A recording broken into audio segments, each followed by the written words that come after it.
के समाधान कर सकते हो। प्लस कोई भी आपके पास अगर चैट मौजूद है तो उसकी ये पॉडकास्ट भी बना दो, यानी convert all note source. Okay, इसी चैट के अंदर व्यू चैट,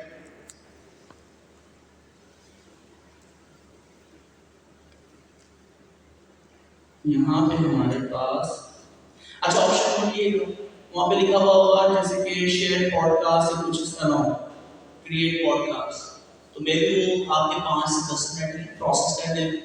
आपके पास जितने भी लिंक्स मौजूद हैं यूट्यूब के, आपके गिटहब के, आपके जितने भी लिंक्स हैं जो आप उस पार्टनर पर पढ़ने वाले हैं, आप एक नई कन्वर्सेशन स्टार्ट करें और उस कन्वर्सेशन के अंदर वो सारी की सारी रिसोर्सेज क्या करें दोस्तों, यहाँ पे वो लिंक था, जैसे कि ये लिंक था, इस लिंक को मैंने कॉपी किया,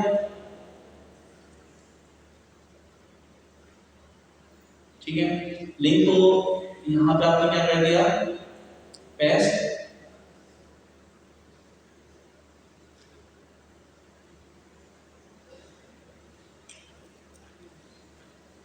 क्यों इंपोर्ट क्यों नहीं हो रहा, कंट्रोल है तो टैब वाला खुला हुआ, यहाँ से एडिट राइट्स के साथ है, यहाँ से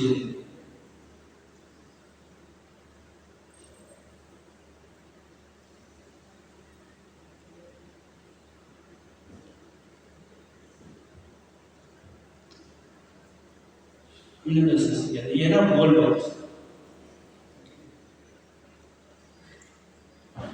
गूगल डॉक्स में जो भी चीज आपकी मौजूद है बस आपने उसे इंसर्ट कर दिया, ठीक है। चैट देखिए यहाँ पे आपकी न्यू स्टार्ट हो गई और इससे सवाल करते हुए आप पूरी पूरी क्या बना सकते हैं, नोट्स बना सकते हैं, कन्वर्सेशन बना सकते हैं, पॉडकास्ट बना सकते हैं, यूट्यूब पे डाल सकते हैं, एनिमेशन वगैरह आप बाद में उसमें ऐड करते हैं। देखिए अभी जो वॉइस कन्वर्सेशन है वो बहुत परफेक्टली जनरेट कर रहा है, तो ये वाला था। ओके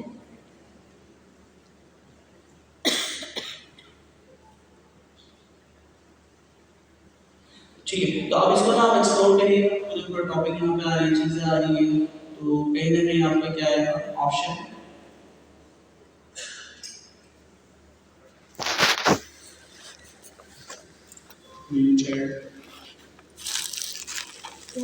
बंद कर, ठंड हो रही है। 3 रिसोर्सेज यहाँ पे आ रही है। अच्छा यहाँ पे क्या है, आपने जिस रिसोर्स को ऐड कर रहे हैं, यहाँ बैठ बैठ के हालत हो गई, थक गई तो मैं भी थी।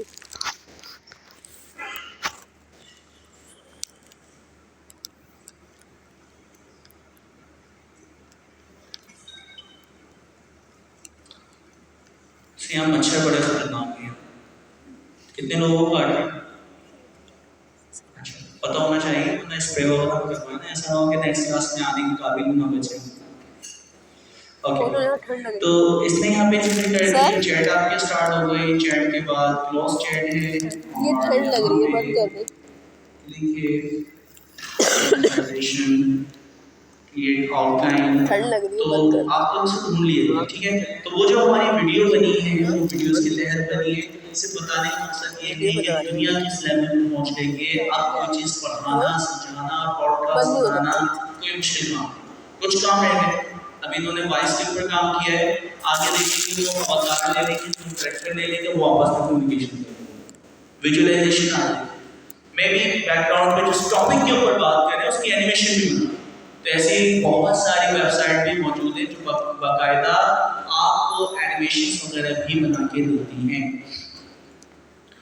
अच्छा अब हम क्या कहने वाले हैं दोस्तों, थोड़ी सी प्रेजेंटेशन हम पहले स्टार्ट करेंगे और उसके बाद फास्ट ट्रैक, अभी 10 बजने वाले हैं, हम कोशिश करते हैं 11 साढ़े 11 बजे तक इसको स्टार्ट करें, फिर कुछ डेमो देखेंगे कस्टम जीपीटी के जो कि शहजाद ने बनाए हुए हैं, ताकि आपको कस्टम जीपीटी का एहसास तो हो, तो कस्टम जीपीटी के क्या फ़ायदे वो हम देखेंगे। और फिर नेक्स्ट क्लास से हम कस्टम, क्योंकि $20 वाला अकाउंट हो जाएगा, तो नेक्स्ट क्लास में हम सब कोशिश कर रहे हैं ग्रुप के अंदर कस्टम जीपीटीज जो है उसकी सब्सक्रिप्शन जो है वो अवेल कर लेंगे और फिर हम कस्टम जीपीटी डिटेल में बनाना सीखेंगे। लैंडग्राफ भी है उसके अंदर, थ्रू एआई भी है। ये सारी चीज़ें हमें कवर करने की कोशिश करनी है। अच्छा, हमारी जो मैन रेपो है, यहाँ तक तो हम आ गए। हमारी जो मैन रेपो है उसका नाम क्या है दोस्त? Learn agentic AI. इसके अंदर जितनी चीज़ें हैं वो हमें फिर सीक्वेंस से पढ़ना स्टार्ट करें।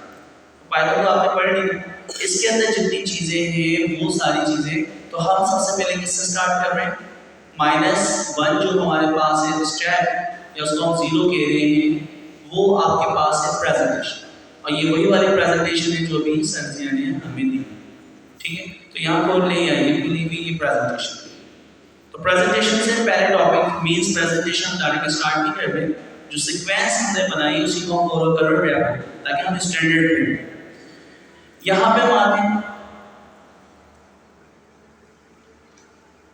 90% काम सर्जिया ने किया है, 10% जो है इस प्रेजेंटेशन के अंदर कुछ और लोगों ने भी काम किया है मेरे। ठीक है, तो मैं जो आपके यानी और आपकी कोर्स आउटलाइन कंटेंट की आउटलाइन है वो सर्जिया ने इस प्रेजेंटेशन की बनाई। कहानी जो स्टार्ट हो रही है, हम 2025 की तरफ मूव हो रहे हैं और पूरी की पूरी दुनिया जो है वो एजेंटिक एआई की तरफ मूव हो रही है। ये जो सोर्स है इसके दोस्तों, इसके गार्डनर क्या है कौन कहता है? जी अभी तो हमने से सुना था ना, उसी बात को मैं से आपसे सवाल। गार्डनर क्या है? प्रेडिक्शन करने का एक इदारा है जिसका टोटली काम सारा डेटा कलेक्ट करके दुनिया किस तरफ मूव हो रही है उसके ऊपर प्रेडिक्शन करना है। इसका सिंपल काम। तो गार्डनर जो है दुनिया में जो भी टेक्नोलॉजिकल हब है या इससे रेलेवेंट न्यू आपकी चीजें दुनिया अडॉप्ट करने वाली है, वो सारा डेटा कलेक्ट करके टॉप ऑर्गेनाइजेशन से या टॉप डेवलपर से वो फिर ये प्रेडिक्शन लिखता है कि आगे जो दुनिया है वो किस तरफ मूव हो। मुझे पता चले गूगल इस पे काम कर रहा है, माइक्रोसॉफ्ट इसके ऊपर काम कर रहा है, फेसबुक इस पे काम कर रहा है, तो सब बड़े इदारे इलोन मस्क जो है जो कि एआई पे काम कर रहा है। तो जब सारे के सारे बड़े आपके जो इदारे हैं वो एजेंटिक एआई पे काम कर रहे हैं, जब आप ये डेटा कलेक्ट कर रहे हैं तो आपको बता सकते कि नेक्स्ट 2025 के अंदर गूगल या जो टॉप आपके यानी आपके टेक हब है वो किससे काम करने वाले हैं आप बता सकते हैं। तो गार्डनर भी जो है वो डेटा कलेक्ट करता है और उसके बाद अपनी रिसर्च पब्लिश करता है कि नेक्स्ट ईयर क्या क्या ट्रेंड आपके टॉप के ऊपर होंगे। तो इनकी ट्रेंड की इनकी रिसर्च के मुताबिक जो कि इन्होंने फैक्ट एंड फिगर डेटा, एक तो ये ना अज्यूम करना कि भाई ये एआई ऊपर जाएगा, तो ये अजम्पशन नहीं है, इन्होंने fact and figure data collect किया, उसको रिसर्च की, सर्वे किया और सर्वे करने के बाद गार्डनर ने हमें क्या कहा 2025 जो है वो किसका है? Agentic AI. अच्छा, तो एजेंटिक एआई जब पूरी दुनिया से तरफ जा रही है तो हम किस तरफ जा रहे हैं? अब सवाल ये है कि हमारे जो कोर्स का नाम था पहले जनरेटिव एआई था, उससे पहले मेटावर्स था, उससे पहले क्लाउड एंड जनरेटिव एआई, इस नाम बार-बार क्या होते हैं चेंज होते हैं। अच्छा, अब काफी लोग बोलते हैं सर बार-बार नाम चेंज क्यों कर रहे हैं? तो नाम चेंज हम नहीं कर रहे, पूरी दुनिया कर रही है। तो या तो हम दुनिया के साथ चले या फिर हम कोई इसका क्या नाम है टॉप लेवल नाम रखते हैं। इससे पहले डीप लर्निंग हमारे 5 कोर्सेस अलग होते थे, तो 5 कोर्स अलग लेंगे, लेकिन उन सबको मर्ज करके मैंने मेटावर्स बनाया और अब जो है वो क्या है आपके पास एजेंटिक। तो हम उस चीज को असल नाम नहीं, उसके नाम में जितनी चीजें कवर करना चाहिए दुनिया जिस तरफ जा रही है हम भी उस तरफ जाएंगे। ठीक है, तो भाई दुनिया के साथ चलना है तो चीजें अडॉप्ट करना पड़ेंगी, अदरवाइज आप ऑब्सोलीट हो जाएंगे। मुश्किल होती है इंसान को अपने आप को अपडेट करने में। जितने भी लोग हैं, पढ़ना इतना मुश्किल काम है, आसान काम थोड़ी। पढ़ना, याद रखना, उसको इम्प्लीमेंट करना तो वाकई बहुत मुश्किल काम है, लेकिन करना तो पड़ेगा। क्या करें? ठीक है, या तो ऑब्सोलीट हो जाए दुनिया के, दुनिया आगे निकल जाए तो पीछे रह जाए, या अपने आप को अपडेट करने की आदत हम डालें। अच्छा, तो हमारे पास गार्डनर जो है उसने हमें बता दिया 2025 जो है वो agentic AI.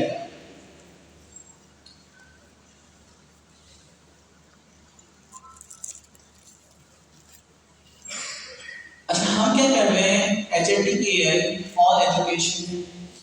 is about learning to think and solve problem. Agentic AI का पर्पस ही हमारा क्या है कि हम क्या कर रहे हैं, कि हम लर्न कर रहे हैं, थिंक कर रहे हैं।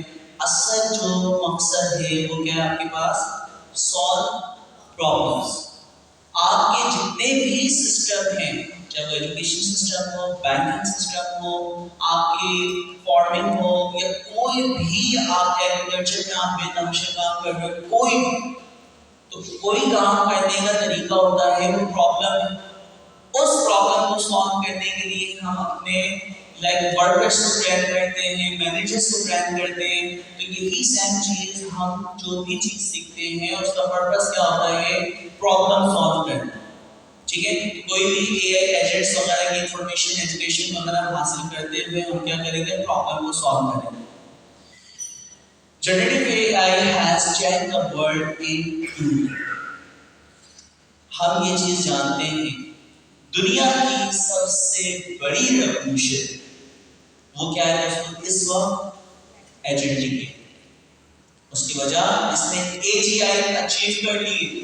इससे पहले जो दुनिया की सबसे बड़ी रेवोल्यूशन जो कि इंसान के रहने के तरीके को टोटली चेंज कर देती है, व्हील बना, स्टीम इंजन बना, इलेक्ट्रिसिटी बनी, ऑटोमेशन बनी, और 4th इंडस्ट्रियल रेवोल्यूशन आपकी लाइक एआई, उसके बाद इंटरनेट था और इसको 4th इंडस्ट्रियल रेवोल्यूशन कहा जाता है। तो एआई आने के बाद जो रेवोल्यूशन आएंगे वो इंसान के रहने के तरीके को टोटली चेंज करने वाला। और अब तक की जितनी रेवोल्यूशन है उन सब में सबसे ज्यादा पावरफुल जो रेवोल्यूशन है वो आपकी जनरेटिव है। तो रेवोल्यूशन व्हील जब बना तो कहते थे यार ये जो मजदूर हैं, ट्रांसपोर्टेशन का जो सिस्टम है वो पूरा तबाह हो जाएगा, बहुत सारे लोग बेरोजगार हो जाएंगे। स्टीम इंजन बना तो जितने भी वो जो आपके कारीगर थे या मजदूर थे ट्रांसपोर्टेशन जो एक जगह से दूसरी जगह ट्रेनों पे, गाड़ियों पे रख के लेके जाते थे, वो तो खत्म हो जाएंगे। 1900 की यानी जो आपकी सदी थी, जब आपके इंजन वगैरह बने तो 200 लोग घोड़े पे बहुत यानी ज्यादा क्वांटिटी में रखते थे, अमीर गरीब लोग जो थे। फिर एक वक्त ऐसा आया जब स्टीम इंजन इतने सस्ते बने, लोग घोड़ों को फ्री में दे और लोग लेने के तैयार नहीं। क्यों? क्योंकि उसको मेंटेन रखने के लिए उसकी क्लाइंट के जो एक्सपेंस है वो स्टीम इंजन के बिल्कुल कम। तो जब भी कोई रेवोल्यूशन आती है तो हमेशा क्या होता है, इंसान के रहने के लिए बहुत सारी आसानियां पैदा हो जाती है। लेकिन लोग कहते हैं बहुत सारे लोग जॉब चाहते हैं, लेकिन उससे कई गुना ज्यादा जॉब्स भी इंट्रोड्यूस होती। सेम वही चीज है, एजेंटिक एआई या एआई से आने से बहुत सारे जॉब्स, जितनी भी जॉब्स सब ऑब्सोलीट होने वाले। टीचिंग सबसे पहले जाएगी, फिर उसके बाद क्या है, आपके बेतहाशा सिस्टम है जिनके ऊपर काम चल रहा है। डॉक्टर्स 100% नहीं जाएंगे, लेकिन बहुत सारी जो चीजें हैं वो क्या होंगे, ऑब्सोलीट। आप देखें ना, पूरा एजुकेशन सिस्टम आपका ट्रांसफॉर्म होने वाला है। इंडिविजुअल लेवल पे मास्टर लेवल पे लोग बैठे हुए, पीएचडी लेवल पे लोग बैठे हुए, और ग्रेजुएशन इवन मैट्रिक वाला भी बंदा बैठा हुआ। अच्छा, अब मैं अगर किसी भी चीज के ऊपर बात करता हूँ, पीएचडी लेवल के ऊपर जाके उन टर्म्स में या उसके जार्गन्स इस्तेमाल करने में बात करूँ तो दूसरे जो लोगों को कुछ भी समझ नहीं आया। और अगर मैं 7th क्लास के स्टैंडर्ड पे आके आपको कुछ चीजें बताऊं तो आप क्या बोलेंगे, जो पीएचडी या मास्टर लेवल के होंगे, यार क्या बच्चों की तरह हमें पढ़ाना। ठीक है, तो मींस आपकी इस क्लास के अंदर मैं कोई भी अगर बात करता हूँ या आपकी ऑडियंस से जब भी कनेक्ट होते हैं तो एवरेज ऑडियंस के हिसाब से बात करते हैं। पर्सनलाइज एजुकेशन सिस्टम, पर्सनलाइज आपके तमाम के तमाम सिस्टम होने वाले हैं। पर्सनलाइज का मतलब है सिर्फ कासिम के लिए वो सिस्टम बने। तो personalise education system, personalise social media campaign या सोशल मीडिया आपके प्लेटफॉर्म वो कस्टम बनेंगे। कस्टम कैसे बन रहे हैं, वो कासिम को टोटल जानते हैं, एनालाइज करा हुआ सारा डेटा नॉलेज ग्राफ उसके पास मौजूद है। तो कब कौन सी चीज नॉलेज ग्राफ उसके पास मौजूद है, कासिम करता है किस एंटिटी से, कब कनेक्ट होता है, वो सारी इंफॉर्मेशन उसके पास जब मौजूद होगी तो कितना अच्छा एजुकेशन सिस्टम। आप सोचे ना, जिंदगी में जितनी चीजें आपने पढ़ी है, मैथ्स, ग्रामर, ठीक है, इस्लामियत और जितनी भी चीज़ें आती हैं कंप्यूटर साइंस, वो सारा उसके पास नॉलेज ग्राफ। कंप्यूटर साइंस में आपने कौन सी लैंग्वेज पढ़ी, वो नॉलेज ग्राफ उसके पास मौजूद। और अब मुझे आपको एआई पढ़ानी है, तो आपकी जब नॉलेज ग्राफ मेरे पास मौजूद है, मैं उसको देखते हुए कंप्यूटर साइंस जब आपने पढ़ी हुई है, वही चीज़ें रिकैप करवाते हुए आपको नई नई एग्जाम्पल सिखाता हूँ। तो ये है पर्सनलाइज सिस्टम्स। आगे जाकर जितने भी एजेंटिक बेस्ड सिस्टम होंगे वो पर्सनलाइज होंगे, प्योर एक इंडिविजुअल इंसान के लिए बनेंगे, तो इंसान जो है उसको बहुत अच्छे से अंडरस्टैंड कर पाए। अच्छा, तो शहजाद भाई हमारे पास मौजूद हैं। शहजाद भाई ये स्लाइड क्या बता रही है, और सबसे पहले अपना इंट्रोडक्शन भी करवा दें। शहजाद भाई ने हमें टाइम दी, हमारे लिए बहुत इंपॉर्टेंट है। तो शहजाद भाई पहले अपना इंट्रोडक्शन करवा दें, फिर इनके बारे में थोड़ी सी बात बताता हूँ।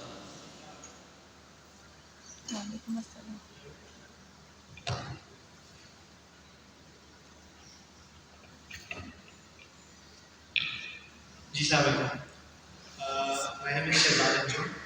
I have done MS in Computer Science in year 2000. उसके बाद से, क्योंकि जब मैंने कंप्यूटर साइंस किया था तो MS कंप्यूटर साइंस था, तो आज तक तो MS कंप्यूटर साइंस नाम की कोई चीज़ नहीं है, बिकॉज चीज़ें इतनी ज़्यादा ड्रिल डाउन हो चुकी हैं कि अब कंप्यूटर साइंस कुछ नहीं है, उसके अंदर इतनी ब्रांचेस आ चुकी हैं, इतनी सारी उसके अंदर चीज़ें आ चुकी हैं कि अब आप as a whole computer science की कोई डिग्री नहीं है। आप जाके अभी भी देखिए, जाके अभी भी ऐसा होता है कि वेबसाइट पे जाके मुझे जब अपनी प्रोफाइल फिल करनी पड़ती है तो मुझे अपनी डिग्री ढूंढनी पड़ती है, लाइक वो ख़त्म हो गई है। तो उस वक्त ये था कि उस वक्त एक अच्छी बात थी कि हर चीज़ के साथ कुछ अच्छे पहलू भी होते हैं, कुछ नेगेटिव भी होते हैं। तो उस वक्त क्या, जो हमने पढ़ा हुआ था उसमें अच्छा पहलू ये था कि आपको एज अ होल बहुत सारी चीज़ें कराई जाती थी। लाइक जब आपने बात करी कंप्यूटर साइंस की, तो उसके अंदर सॉफ्टवेयर भी आ गया, उसके अंदर हार्डवेयर भी आ गया, नेटवर्किंग भी आ गई, सारी चीज़ें उसके अंदर आ जाती हैं। तो आपको हर चीज़ का एक फ्लेवर मिल जाता है। तो मैं कह सकता हूँ वन ऑफ द लकीस्ट के जिन्होंने उस एरा में पढ़ा, जिसमें हमें समझे कि हर चीज़ ही इन डेप्थ पढ़ाएंगे, इवन किबलिंग तक हमें सिखाएंगे। ठीक है, आज अगर आप कंप्यूटर साइंस की बात करें तो उसमें आप एक स्पेशलाइज कर रहे थे, एक तरफ जा सकते हैं। तो खैर उसके बाद फिर जर्नी स्टार्ट हुई, अपना करियर स्टार्ट किया, as a software engineer start किया। उसके बाद फिर मैं स्विच कर गया नेटवर्किंग के अंदर, फिर उसके अंदर सिस्टम एडमिनिस्ट्रेशन के अंदर स्विच कर गया। तो इस तरह करते करते एक लाइक 20-25 ईयर्स की जर्नी है। तो आज मैं एक प्राइवेट फर्म है, उसके अंदर एज ए CTO काम कर रहा हूँ, और पिछले तकरीबन 2 साल से जैसा अपना मुंसलिक, और आई फील वेरी प्राउड कि I am part of this organisation, part of this thought. एक बहुत बड़ा समझिए कि एक एम है, इनका गोल है, एक सत्या जारी है, मैं कह सकता हूँ उसको। ठीक है, तो इसमें I am feel really very lucky कि मैं इसका एक पार्ट हूँ। तो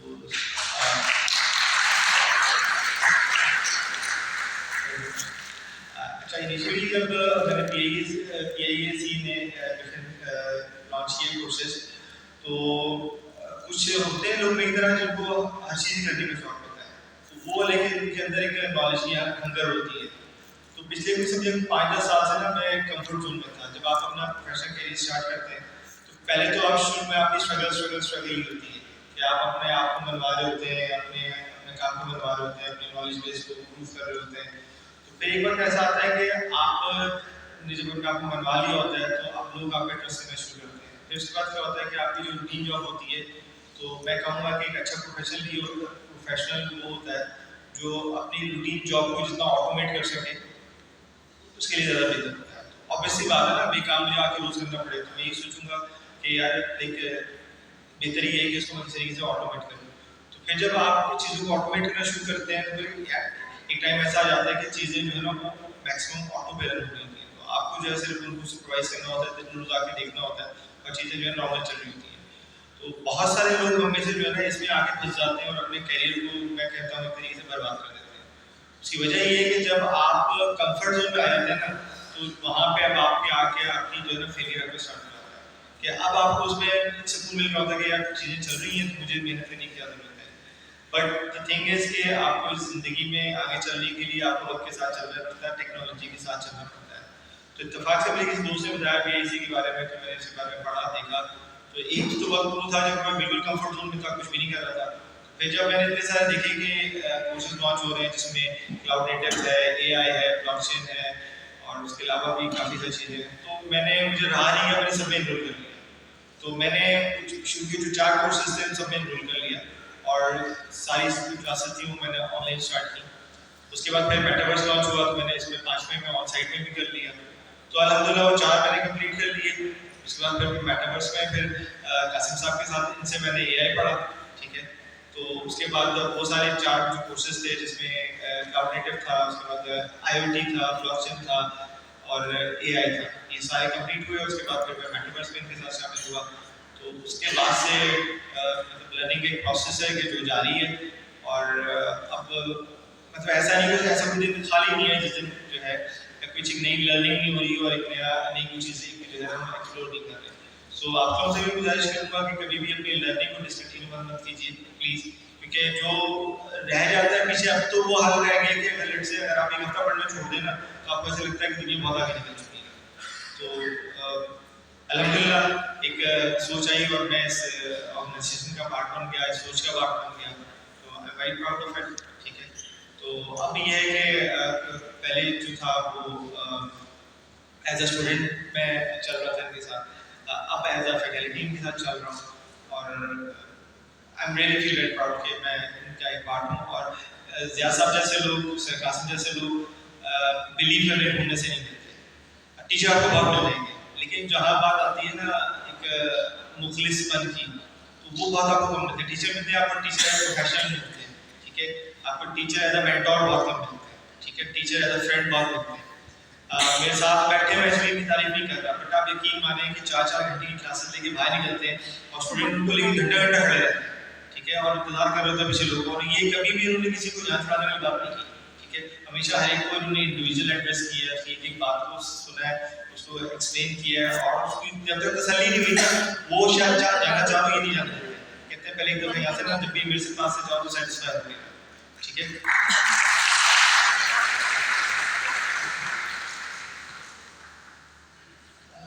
अच्छा जी, तो इसमें कुछ चीज़ें कासिम साहब ने जो है वो मेरे आने से पहले एक्सप्लेन कर दी हैं। तो इस स्लाइड पे जाने से पहले थोड़ी सी मैंने स्लाइड्स पे कुछ रिसर्च किए, लाइक ये अब ज़िया साहब की मेहनत है, काविश है, और ऑब्वियस सी बात है कि उनकी सोच को समझना भी ज़रूरी है कि वो बेसिकली क्या बताना चाह रहे हैं और इस स्लाइड में क्या बताना चाह रहे हैं। तो सबसे पहले मैं जो चीज़ शुरू करूँगा बड़ी बेसिक से शुरू करूँगा कि जब हम बात करते हैं एआई की, तो एआई में सबको पता है कि आर्टिफिशियल इंटेलिजेंस है। तो इसके दो चीज़ें, सबसे जो मेजर चीज़ है दैट इज इंटेलिजेंस, और फिर जब हम कंप्यूटर्स की बात करते हैं तो फिर उसमें हम बात करते हैं आर्टिफिशियल इंटेलिजेंस की। तो इसका मतलब है कि इंटेलिजेंस पहले से मौजूद थी और वो एक रियल फॉर्म में मौजूद थी, जो कि इस कायनात की हर चीज़ के अंदर मौजूद है, सिर्फ इंसानों में नहीं है। हर चीज़ जो इस दुनिया में सर्वाइव कर रही है, उसकी सर्वाइवल के लिए अल्लाह पाक ने उसको इंटेलिजेंस का एक लेवल दिया जो कि उसकी सर्वाइवल के लिए ज़रूरी है। तो जो जीरो इस दुनिया में मौजूद है उसके अंदर एक इंटेलिजेंस का पार्ट मौजूद है। इवन अगर आप देखें वो चीज़ें जो मूव नहीं करती, लिविंग थिंग्स है, लाइक अगर आप प्लांट्स की बात करें तो प्लांट्स के अंदर भी जो है इंटेलिजेंस मौजूद है उनकी सर्वाइवल के लिहाज से। अगर आप एलजी की बात करें, बैक्टीरिया की बात करें, ऐसी चीज़ जो आपको माइक्रो ऑर्गेनिज्म में जो आपको नजर नहीं आते, तो उनके अंदर भी इंटेलिजेंस मौजूद है। उनके अंदर इंटेलिजेंस का लेवल क्या है, हमारे पास एक अलग लेवल है। तो अगर हम इंटेलिजेंस की बात करें तो व्हाट इज इंटेलिजेंस, ठीक है। तो जो मैंने एक चीज़ रिसर्च की है, जो मैंने समझने की कोशिश की है, तो intelligence is basically the ability to acquire, understand and apply. ये तीन चीज़ें, the ability to acquire, understand and apply. क्या चीज़? Knowledge and skill. क्या करने के लिए? यार ये पता उसको बोल कर आओ, ये वाला काम कर रहे हैं, इसको तो पता नहीं कौन सा है। एंड टू अचीव गोल। तो हमें ये बात समझ आएगी जो इंटेलिजेंस है वो बेसिकली क्या है कि एबिलिटी है किसी भी लिविंग थिंग की एक एबिलिटी है कि वो एक्वायर करे, पहली चीज़ है एक्वायर करे, डेटा कलेक्ट करे, फिर अंडरस्टैंड करे, उसको समझे और फिर उसको अप्लाई करे, ठीक है। ये तमाम चीज़ें जो है जब वो नॉलेज, ये फॉर्म ऑफ नॉलेज आती है, पहले डेटा एक्वायर करेगा, उसको अंडरस्टैंड करेगा और अप्लाई करेगा। ये तमाम चीज़ें किस पे अप्लाई करेगा? To solve problem. पहली चीज़ है कि उसके जो प्रॉब्लम्स होंगे उनको सॉल्व करने के लिए करेगा, फिर to adopt to new situations, जो भी नई सिचुएशंस आएंगी उसके हिसाब से उस नॉलेज को कैसे यूज़ करना है। एंड टू अचीव गोल, फिर उसको स्पेसिफिक गोल्स हो सकते हैं, उनको अचीव करने के लिए भी यूज़ कर सकता है। मैं आपको छोटी सी एग्जांपल, एक प्लांट है, प्लांट ग्रो करता है, तो जब प्लांट ग्रो करता है तो हमेशा वो स्ट्रेट फॉरवर्ड ऊपर की तरफ ग्रो कर रहा होता है, लेकिन आपने अक्सर देखा होगा कि वो क्या एक करा? दफा बेंड हो जाता है, कम कर बेंड रहा क्यों हो जाते हैं, बेंड इसलिए होते हैं कि कोई बीच में ऑब्स्टिकल आ जाता है, तो आपको उनकी उनकी इंटेलिजेंस क्या है, उनकी इंटेलिजेंस है उनके सर्वाइवल के लिए, तो वो बेंड हो जाते हैं ताकि वो उस ऑब्स्टिकल से उसको ऑब्स्टिकल को क्रॉस कर सके। इसी तरह कुछ प्लांट्स होते हैं जो सनलाइट डायरेक्टली मिल रही होती है, तो जिस तरफ से सनलाइट मिल रही होती है उस तरफ झुक जाते हैं, क्यों झुक जाते हैं, क्योंकि उनकी सर्वाइवल के लिए उनको सनलाइट चाहिए होती है। तो यही वो इंटेलिजेंस है बेसिकली। तो इसमें अगर आप देखें तो उस प्लांट के अंदर जो इंटेलिजेंस है, तो वो क्या कर रही है, उसका एक प्रॉब्लम आया, क्या प्रॉब्लम आया कि उसके सामने ऑब्स्टिकल आई, तो उसने क्या किया, बेस्ड ऑन उसकी जो भी नॉलेज थी, उसने क्या किया कि उसने अपनी डायरेक्शन चेंज करनी शुरू की, डायरेक्शन चेंज करनी शुरू कर दी। कितनी डायरेक्शन चेंज की, जब तक कि उसको क्लियर पाथ नहीं मिला, जब क्लियर पाथ मिला तो साइड को बैंड होकर दोबारा ग्रो करना शुरू किया। इसी तरह उसकी सनलाइट लाइट से इस तरीके से ब्लॉक हो रही है, सनलाइट नहीं मिल रही थी, तो जहां से उसकी लाइट की इंटेंसिटी ज्यादा हो रही है, अगली तरफ झुकना शुरू कर दिया ताकि वो सनलाइट को ज्यादा कैप्चर कर सके। तो ये वो चीज है जो कि एक इंसान एक लिविंग थिंग्स के अंदर मौजूद है कि उनके अंदर एक एबिलिटी है जिससे वो प्रॉब्लम सॉल्व करते हैं, जिससे वो नई सिचुएशंस को अडॉप्ट करते हैं।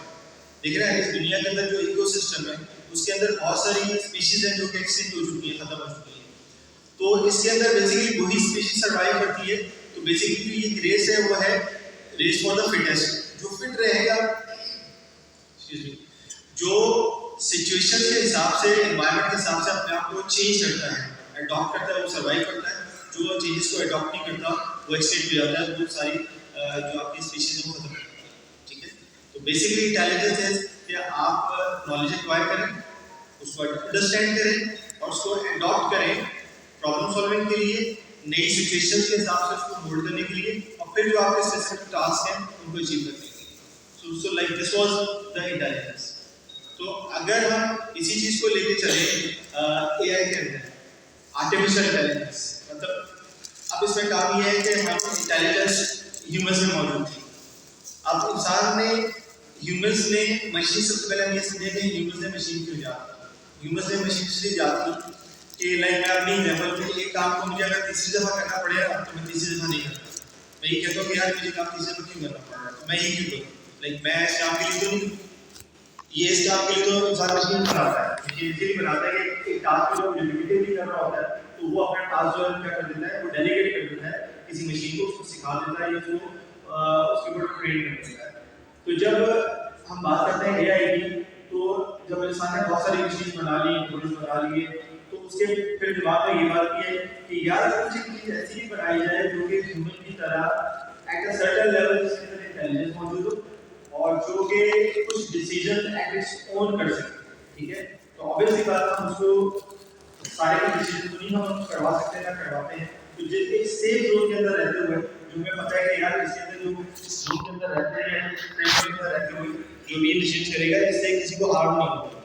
तो ये बेसिकली चेक एंड कंट्रोल तो ऑब्वियसली रखना पड़ता है। हमने अक्सर मूवीज देखी होती है, इसमें क्या होता है कि रोबोट्स बनाते हैं, एआई बनाते हैं, वो क्या होता है कि इंसान की दस्तरस से बाहर हो जाते हैं, उस कंट्रोल से बाहर हो जाते हैं, जब कंट्रोल से बाहर हो जाते हैं तो क्या करते हैं, फिर अपने ह्यूमंस को कंट्रोल कर लेते हैं।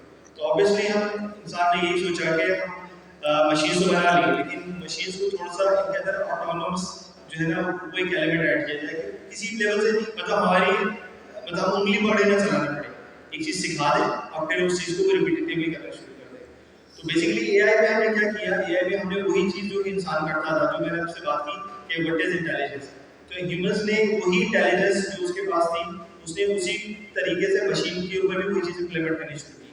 पहली चीज जो थी that was acquire the data, तो कंप्यूटर्स ने उसके साथ उसने ये किया कि उसने डेटा एक्वायर करना शुरू किया, डेटा गैदर करना शुरू किया। अगर आप देखिए तो एआई अब क्यों बनी है, आज से 40 साल पहले क्यों नहीं बनी, 20 साल पहले क्यों नहीं बनी, उसकी वजह ये थी कि हमारे पास लैक ऑफ डेटा था, हमारे पास डेटा इतना सारा नहीं था जिसको हम यूटिलाइज कर सकें। तो जब हमारे पास डेटा इस लेवल पे गैदर हो गया कि हमारे पास इतना सफिशिएंट डेटा था कि हम इसको यूजुअल मीनिंग में यूज कर सकते हैं। लेकिन डेटा और इंफॉर्मेशन में फर्क क्या होता है, डेटा आपके पास रॉ फॉर्म में होता है, आप कलेक्ट किए जा रहे हैं, लेकिन उसका कोई मीनिंग नहीं होता। फिर जब आप डेटा को एनालाइज करते हैं तो उसको फिर आप मीनिंगफुल बनाने की कोशिश करते हैं, that is called the information. तो जब हमारे पास डेटा इस लेवल पे हो गया कि अब हमें ये लगा कि अब हम इससे कुछ काम ले सकते हैं, तो फिर हमने क्या किया, फिर हमने मशीन्स को ट्रेन करना शुरू किया कि उस डाटा को अंडरस्टैंड कर सके, कि उस डाटा की मीनिंग निकाल सके। इंसान के लिए तो समझना बहुत आसान है, मैं समझ में भी नहीं चीज़ आ जाती, लाइक ये मैं सामने आगे मैं कर सकता हूँ, this is bottle based on my observation, based on my previous knowledge में कह सकता हूँ ये बॉटल है, जो चीज़ आ गई मैं उसको अंडरस्टैंड कर सकता हूँ कि क्या चीज़। बट मशीन के लिए या कंप्यूटर के लिए चीज़ इतनी आसानी से पॉसिबल नहीं है। कंप्यूटर जो समझता है, आपको पता है कंप्यूटर समझता है मशीन लैंग्वेज, ठीक है, on a very basic level वो समझता है जीरोस एंड वंस, ठीक है। तो और थोड़ा सा ऊपर लेवल की बात करें तो बेसिकली वो समझता है नंबर्स को या मैथमेटिक्स। तो फिर हमें क्या करना पड़ा कि हमारे पास जो भी चीज़ थी या जो भी प्रॉब्लम्स थे, जिस तरह के प्रॉब्लम्स थे, हमें उसको पहले कन्वर्ट करना पड़ा न्यूमेरिक्स नंबर्स में। फिर उन नंबर्स को अगेन ब्रेक डाउन करके हमें बाइनरीज में 0 से 1 में कन्वर्ट करना पड़ा। फिर उसको हमने किस तरीके से नंबर्स को अंडरस्टैंड करवाया कि ये क्या चीज़ है, और फिर हमने उसके अंदर उसको कैटेगराइजेशन शुरू कर दी कि ये चीज़। फिर हमने बेसिकली ह्यूमंस में भी अगर देखें तो ह्यूमंस बेसिकली क्या कर रहा होता है, जब बच्चा पैदा होता है उसके बाद जब वो इस दुनिया में चीज़ें सीखना शुरू करता है तो बेसिकली क्या करता है, पैटर्न रिकॉग्नाइज कर रहा होता है। तो ह्यूमंस की भी जो एक लर्निंग की एक साइकिल है वो ये कि बेसिकली वो हर चीज़ के अंदर पैटर्न फाइंड कर रहा होता है। जिससे आप फॉर एग्जाम्पल छोटी सी एग्जाम्पल में आपको मैं कि जब मार्स पे की डिस्कवरी हो रही थी या जब मार्स की क्लियर पिक्चर्स आ रही थी तो उसमें कहीं किसी को कोई खातून बैठी हुई नजर आ रही है, कहीं कुछ नजर आ रहा है, कहीं कुछ नजर आ रहा है। तो बात ये है कि ह्यूमन जो है ना वो पैटर्न्स फाइंड करता है, जो उसके दिमाग में चीजें नोन होती है ना तो हमेशा वो कोरिलेट कर रहा होता है, जो उसके दिमाग में पहले से चीज है वही पैटर्न वो हर चीज पर फाइंड करने शुरू कर रहा होता है। जैसा बीइंग अ मुस्लिम अगर हम देखें तो कुरान पाक में भी है कि जब जन्नती जन्नत में जाएंगे तो उनको खाने की चीजें दी जाएंगी, फल दिए जाएंगे, तो वो सिमिलरिटी रहती होगी उनसे जो कि उन्होंने दुनिया में देखे होंगे। तो वो तो कहेंगे ये तो हमने पहले भी देखे हैं, तो उनसे कहा जाएगा देखिए तो इसीलिए तो उनको इस तरह की चीज दी जा रही है ताकि तुम्हारे लिए नई चीज ना हो, तुम उसको रिकॉग्नाइज कर सको ये क्या है, ये फल है, ये खाने की चीज है, ये मीठी है, क्या है। तो बेसिकली इंसान हर चीज में जो उसको चीजें पता होती है ना उस तरह के वो पैटर्न फाइंड करने की कोशिश करता है। तो यही काम इंसान ने मशीन के साथ किया कि उसने उसको पैटर्न्स फाइंड करने सिखाया। पहले तो जो शुरू की हमारी जो कन्वेंशनल प्रोग्रामिंग थी उसमें हम क्या करते थे, अब हम इफ एल्स लगाते थे, कुछ भी काम करने के तो सिंपली वेरिएबल बना रहे हैं डेटा स्टोर करने के लिए। फिर जब हमने कोई डिसीजन परफॉर्म करना होता है तो हम इफ और एल्स में फंसे रहते हैं या इफ एल्स के लूप लगाते हैं कि अगर ये हो तो ये कर दो, ये हो तो ये कर दो, नहीं तो ये करो। तो बेसिकली हमारे इफ एल्स के लूप होते हैं। तो वो इफ एल्स के जो लूप होते हैं डाटा प्री प्रोग्राम्ड, और वो बेसिकली उससे बाहर कोई सिनेरियो आ जाए, उससे बाहर कोई केस आ जाए तो उसमें फेल हो जाता है। तो असल जो जरूरत थी वो ये थी कि इफ एल्स के अंदर से मशीन को निकाला जाए। जब इफ एल्स से निकाला जाएगा तो वो फिर कुछ बड़ा काम कर सकता है। तो फिर यही किया गया कि उसको पैटर्न सिखाया गया, उसको पैटर्न से फेमिलियर किया गया कि 1 यू भी हो सकता है, 1 यू भी हो सकता है और 1 यू भी हो सकता है। तो ये तमाम पैटर्न उसको सिखाया गया कि 1 किस शक्ल में हो सकता है, या इस तरह की शेप आ जाए तो वो नियर टू 1 है, नियर टू 7 है। अगर आप देखिए 1 और 7 में ज्यादा फर्क नहीं है, सिर्फ 7 के ऊपर आपके पास आ रहा है और 1 की एक लाइन है और 7 की 2 लाइन है। तो इवन 1 के अंदर भी कई दफा लोग एक छोटी सी टेढ़ी लाइन के ऊपर बना रहे हैं। तो बेसिकली उसमें पैटर्न समझाने की जरूरत है कि 1 और 7 के अंदर डिस्टिंग्विश कैसे करना है।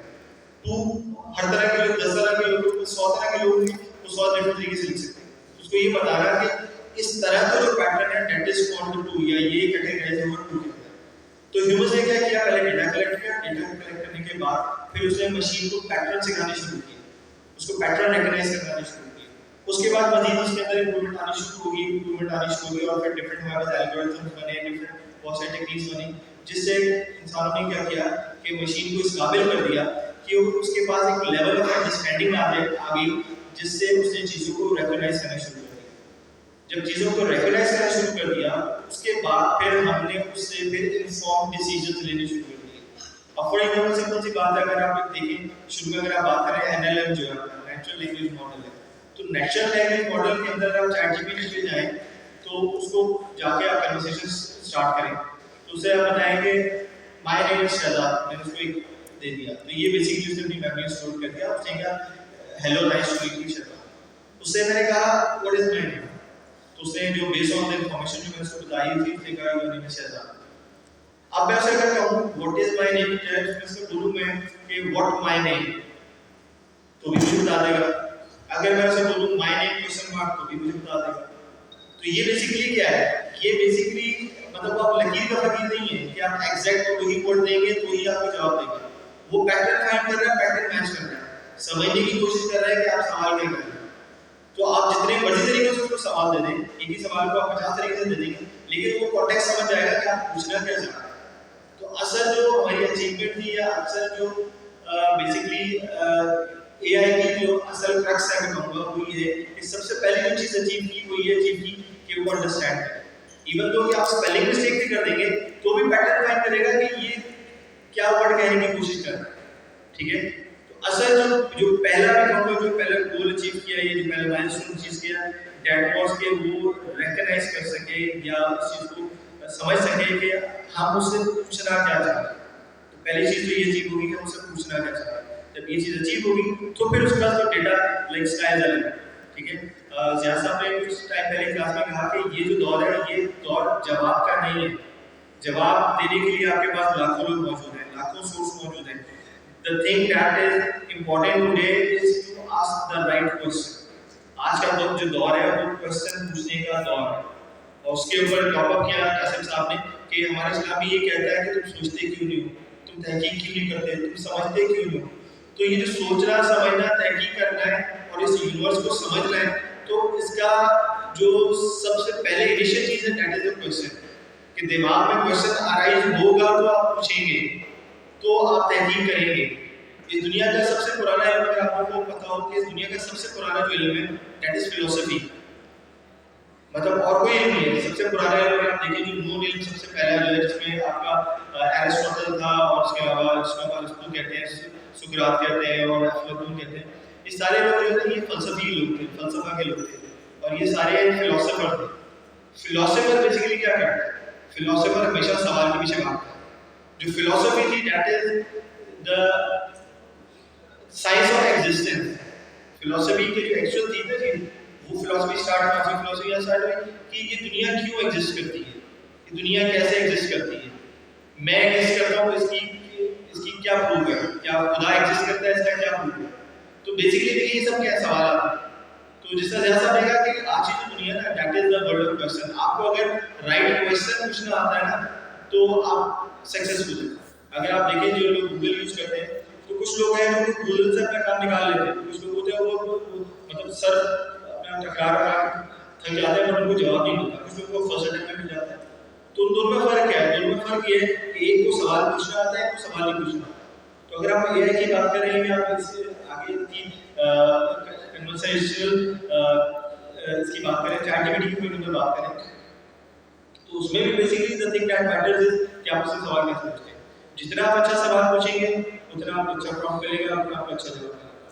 तो यहाँ पे हमारे पास जो फिलहाल हमारे पास जो नॉन जनरेटिव मॉडल्स हैं that is ChatGPT, Gemini and Copilot. ChatGPT आपको पता है ओपनएआई का है, जेमिनी गूगल ने बनाया है और कोपाइलट माइक्रोसॉफ्ट ने बनाया है।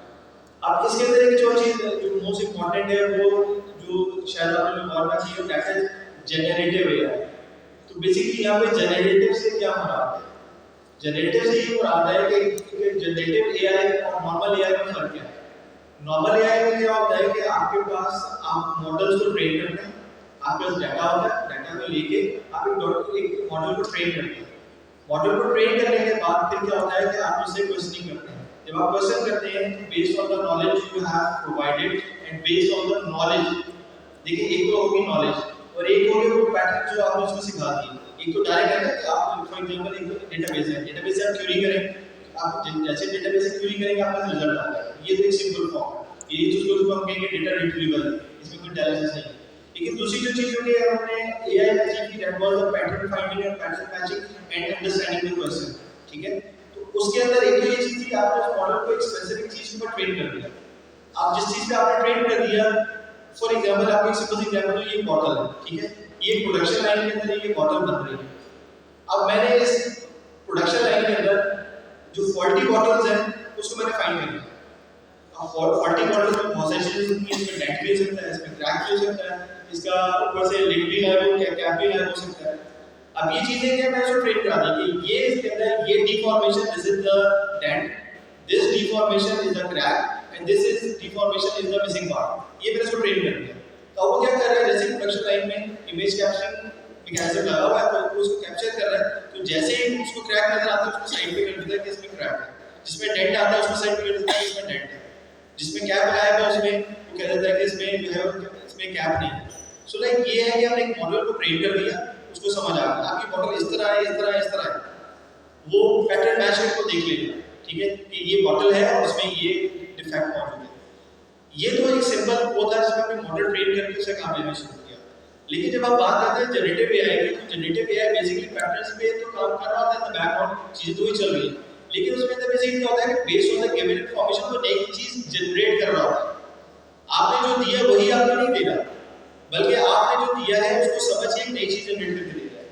आपने उसको कहा कि generate a picture of an alien, तो अब उसके पास एलियन की पिक्चर नहीं है, उसके पास एक नॉलेज मौजूद है, और वो क्या करेगा, वो जनरेट करने की कोशिश करेगा, उसका एक मैकेनिज्म है, जनरेट करता है, वो वापस फीडबैक देता है, सही है नहीं सही, उसको मिलता है फीडबैक सही है नहीं सही, दोबारा जनरेट करता है, उसका एक प्रोसेस है जिससे वो चीजें जनरेट कर रहा है।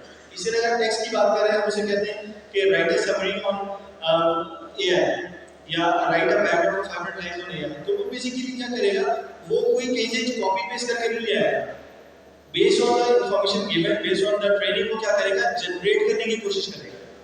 तो चूंकि ये जनरेट कर रहा है, एक नई चीज जनरेट कर रहा है, तो इसलिए हम इसको जनरेटिव एआई कहते हैं कि हमने इसको सिखा दिया, बता दिया, ट्रेन कर दिया, ठीक है। जिस तरह एक पोएट है, अब पोएट को अगर आप कहेंगे पोएट पोएम जो है वो लिखता है किसी किताब से देख के, तो ऐसा नहीं है, जो उसने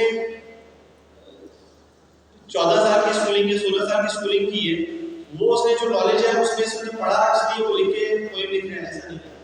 उसने बेसिकली वर्ड्स बनाने सीखे, उसने बेसिकली पोएम के जो लिरिक्स है वो बनाने सीखे, सीखने के बाद अब जो आप उसको सब्जेक्ट देते हैं बेस्ड ऑन हिज ट्रेनिंग या बेस्ड ऑन हिज नॉलेज, वो एक चीज क्रिएट करने की कोशिश करता है। तो जब हम जनरेटिव की भी बात करते हैं तो जनरेटिव का मतलब भी यही है कि बेसिकली वो रिट्रीवल तो कर रहा है, लेकिन रिट्रीवल करने के बाद उससे वो चीजें जनरेट करने की कोशिश कर रहा है। वो चीजें जो है वो आपकी टेक्स्ट भी हो सकता है, वो आपकी इमेजेस भी हो सकती है, वीडियोस भी हो सकती है, वॉइस भी हो सकती है। तो जितने तरह के जो आपके मल्टी मॉडल्स हैं उसके अंदर जो भी चीज हम उससे चाह रहे हैं उसे ट्रेन करके दे रहे हैं। तो अभी तक हमारे पास जनरेटिव एआई है, तो हमारे पास मॉडल्स हैं, उसमें हमारे पास चैटजीपीटी है, जेमिनी है और कोपायलट।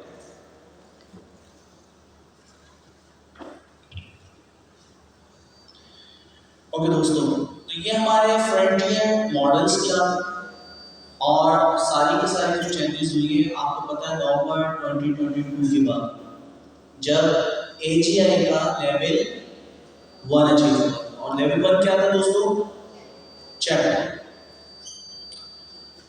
अच्छा, अब एक चीज हम देखते हैं, 1 मिलियन यूजर्स मुख्तलिफ जो हमारे पास एप्लीकेशंस हैं उन्हें कितना टाइम लगता है। नेटफ्लिक्स के 1 मिलियन यूजर यानी 10 लाख यूजर जो हैं वो 3.5 इयर्स लगे उसे अचीव करने में। इसी तरह किकस्टार्टर, इसी तरह एयरबीएनबी 2.5 इयर्स, ट्विटर को 2 साल लगे, और इसी तरह फॉरस्क्वाड मुख्तलिफ यानी आपके पास ट्रेंड मौजूद है।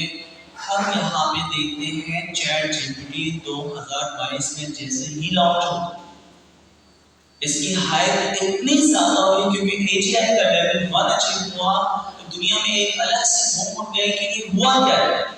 1 मिलियन यूजर्स सिर्फ और सिर्फ कितने दिन में आए, 5। तो इसका सबके यानी जो भी आपके लाइक रिकॉर्ड थे वो ब्रेक कर, तो सिर्फ 5 दिन के अंदर 1 मिलियन यूजर्स इसने गेट किया। पहले तो $20 आपको फ्री देते फ्री ट्रायल्स के तौर पे कि आप उसको इम्प्लीमेंट कर पाएंगे, फिर $5 देने लगा, और आज कितना डॉलर देता है, $0। अब देता ही नहीं ना फ्री, आपको चैटजीपीटी एडवांस वर्जन इस्तेमाल करना है, पे करें आप उसके $20। तो पहले आपके $1 इस्तेमाल करने के लिए, इंटीग्रेट करने के लिए $20 आपको फ्री दे देंगे, और इतने होते थे आप एक्सपायरी आपको हो जाती, आप मुझे इस्तेमाल नहीं कर पाते। API के थ्रू हम टोकनाइजेशन आगे सीखेंगे। तो हमें पता चला कि चैटजीपीटी ने कितने दिन में 1 मिलियन यूजर गेट किए, 5। तो ये अभी तक का रिकॉर्ड। अब देखिए ये रिकॉर्ड कौन तोड़ता है। अच्छा, आप देखिए के टॉप शेयर्स अगर हम देखें पूरी यानी जनरेटिव एआई इंडस्ट्री के चैटबॉट की, तो नवंबर 2024 के मुताबिक 2024 ठीक है करंट चले, तो हम उसके मुताबिक अगर देखते हैं तो चैट जीपीटी को पायलट को अगर एक्सक्लूड कर दिया जाए 59% यानी 60% जो मार्केट शेयर्स हैं वो किसके चैट जीपीटी और 6% की ग्रोथ से ये बढ़ने जा रहा है। दूसरा लेवल के ऊपर हम आते हैं वो कौन है माइक्रोसॉफ्ट, और माइक्रोसॉफ्ट भी किसका है माइक्रोसॉफ्ट भी बैकएंड में इसका इस्तेमाल कर रहा है जीपीटी को। तो इनडायरेक्ट अगर देखा जाए तो ये भी चैट जीपीटी का ही पार्ट है, तो ऑलमोस्ट आपका 73% या 75% देखा जाए वो मार्केट शेयर से उसमें कौन ले जाता है चैट जीपीटी ओपन एआई। तो ओपन एआई की पावर का अंदाजा इस वक्त दुनिया में सबसे आगे जो है वो ओपन एआई है, जनरेटिव एआई की दुनिया में मार्केट शेयर्स किसके पास, फिर गूगल जेमिनी आता है। इसी तरह परप्लेक्सिटी एशिया में सबसे ज्यादा जो इस्तेमाल होता है वो परप्लेक्सिटी इस्तेमाल होता है, ठीक है। वो चाइनीज भी इस्तेमाल कर रहे हैं, इंग्लिश भी इस्तेमाल कर रहे हैं, पाकिस्तानी भी इस्तेमाल कर रहे हैं, तो इसको भी हम इस्तेमाल करते हैं बैकएंड में मिस्ट्राल और लामा को इस्तेमाल करते हैं। इसका 9% और क्लेड एआई अभी कॉम्पिटिटर बनता जा रहा है। क्लेड एआई जो है क्लाउड एआई, तो क्लाउड एआई जो है इसके अंदर बहुत सारे एडवांस इंटरफेस मुताबिक, एक का नाम है क्या आर्टिफैक्ट, जैसे कि चैट जीपीटी ने कैनवास तारीफ करवाया है, इसी तरह क्लेड एआई का क्या है आर्टिफैक्ट। हम इस चीजें इस्तेमाल करना सीखेंगे।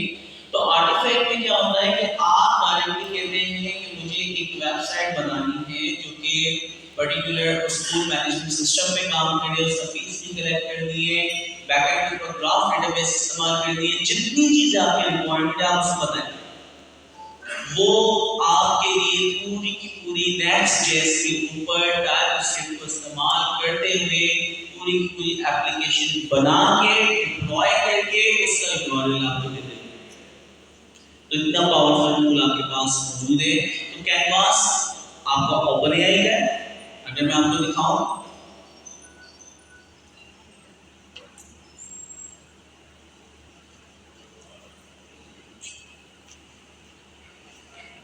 यहां से हम जाते हैं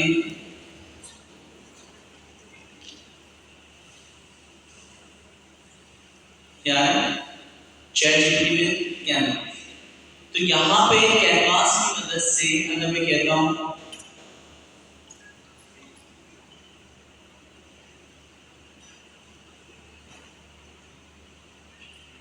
देखें अलग से एक विंडो खुल गई दोस्तों। अच्छा पहले ये एक दूसरे के बराबर में आते, एक लेफ्ट में और एक राइट में। लेफ्ट वाले आपकी चैट और राइट वाले आपका क्या है दोस्तों आपका कोड, जो आप खुद लिखा करते थे। आप इस कोड में खुद जाके भी चेंजेस कर सकते हैं। यहाँ पे आपने 2 कर दिया, आपने यहाँ पे 1 कर दिया, जो चेंजेस करना चाहें जिस टाइम, और आप इसके तहत भी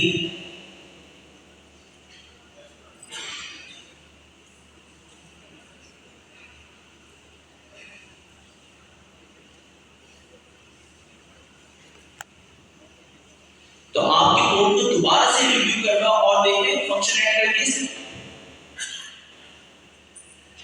जी दोस्तों करनी है और उसको कॉल भी करनी है। तो जिस तरह इंसान और मशीन जनरेटिव एआई दोनों मिलकर एक साथ कोड करना स्टार्ट कर रहे हैं, तो ये पावर आपकी किसकी दोस्तों, ये पावर आपकी है टेक्लेट या फिर चैट जीपीटी के जो न्यू इंटरफेस आ रहे हैं, पहले इंटरफेस नहीं है। तो मार्केट की जो आपकी ग्रोथ है, ये मार्केट शेयर्स है सबसे ज्यादा किसी पास है चैट जीपीटी। इसका मतलब है कि हम जितने भी एलएलएम चैट जीपीटी जैसा की चीजें हम कस्टम जीपीटीज बना रहे हैं, एजेंट्स बना रहे हैं, वो सारे के सारे हम ओपन एआई को ही इस्तेमाल करते हुए कर रहे हैं। तो हम 75% मार्केट शेयर्स जो कि इन्होंने लाइक लिया हुआ है उसके तहत बहुत अच्छी अच्छी चीजें बना सकते हैं।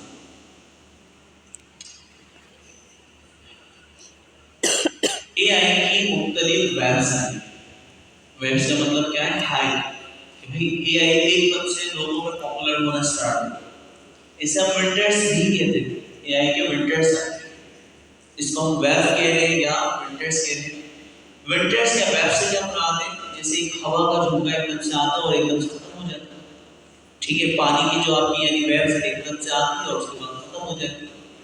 तो आपकी जो वेव्स या विंटर्स इसके आएंगे, विंटर्स भी कहते हैं, वेव्स भी कहते हैं। तो तीन वेव्स इस वक्त हमारे सामने हैं। पहली चीज जो है वो है प्रेडिक्टिव एआई। प्रेडिक्टिव एआई जिसके अंदर मशीन लर्निंग का कॉन्सेप्ट आया। पहले मशीन को प्रोग्राम किया जाता था और अब मशीन लर्न करने लगी। तो वो मशीन लर्निंग का जो दौर हमने लास्ट क्लास में शुरू की क्लास में डिस्कस किया था कि प्रोग्रामिंग और मशीन लर्निंग में क्या फर्क है।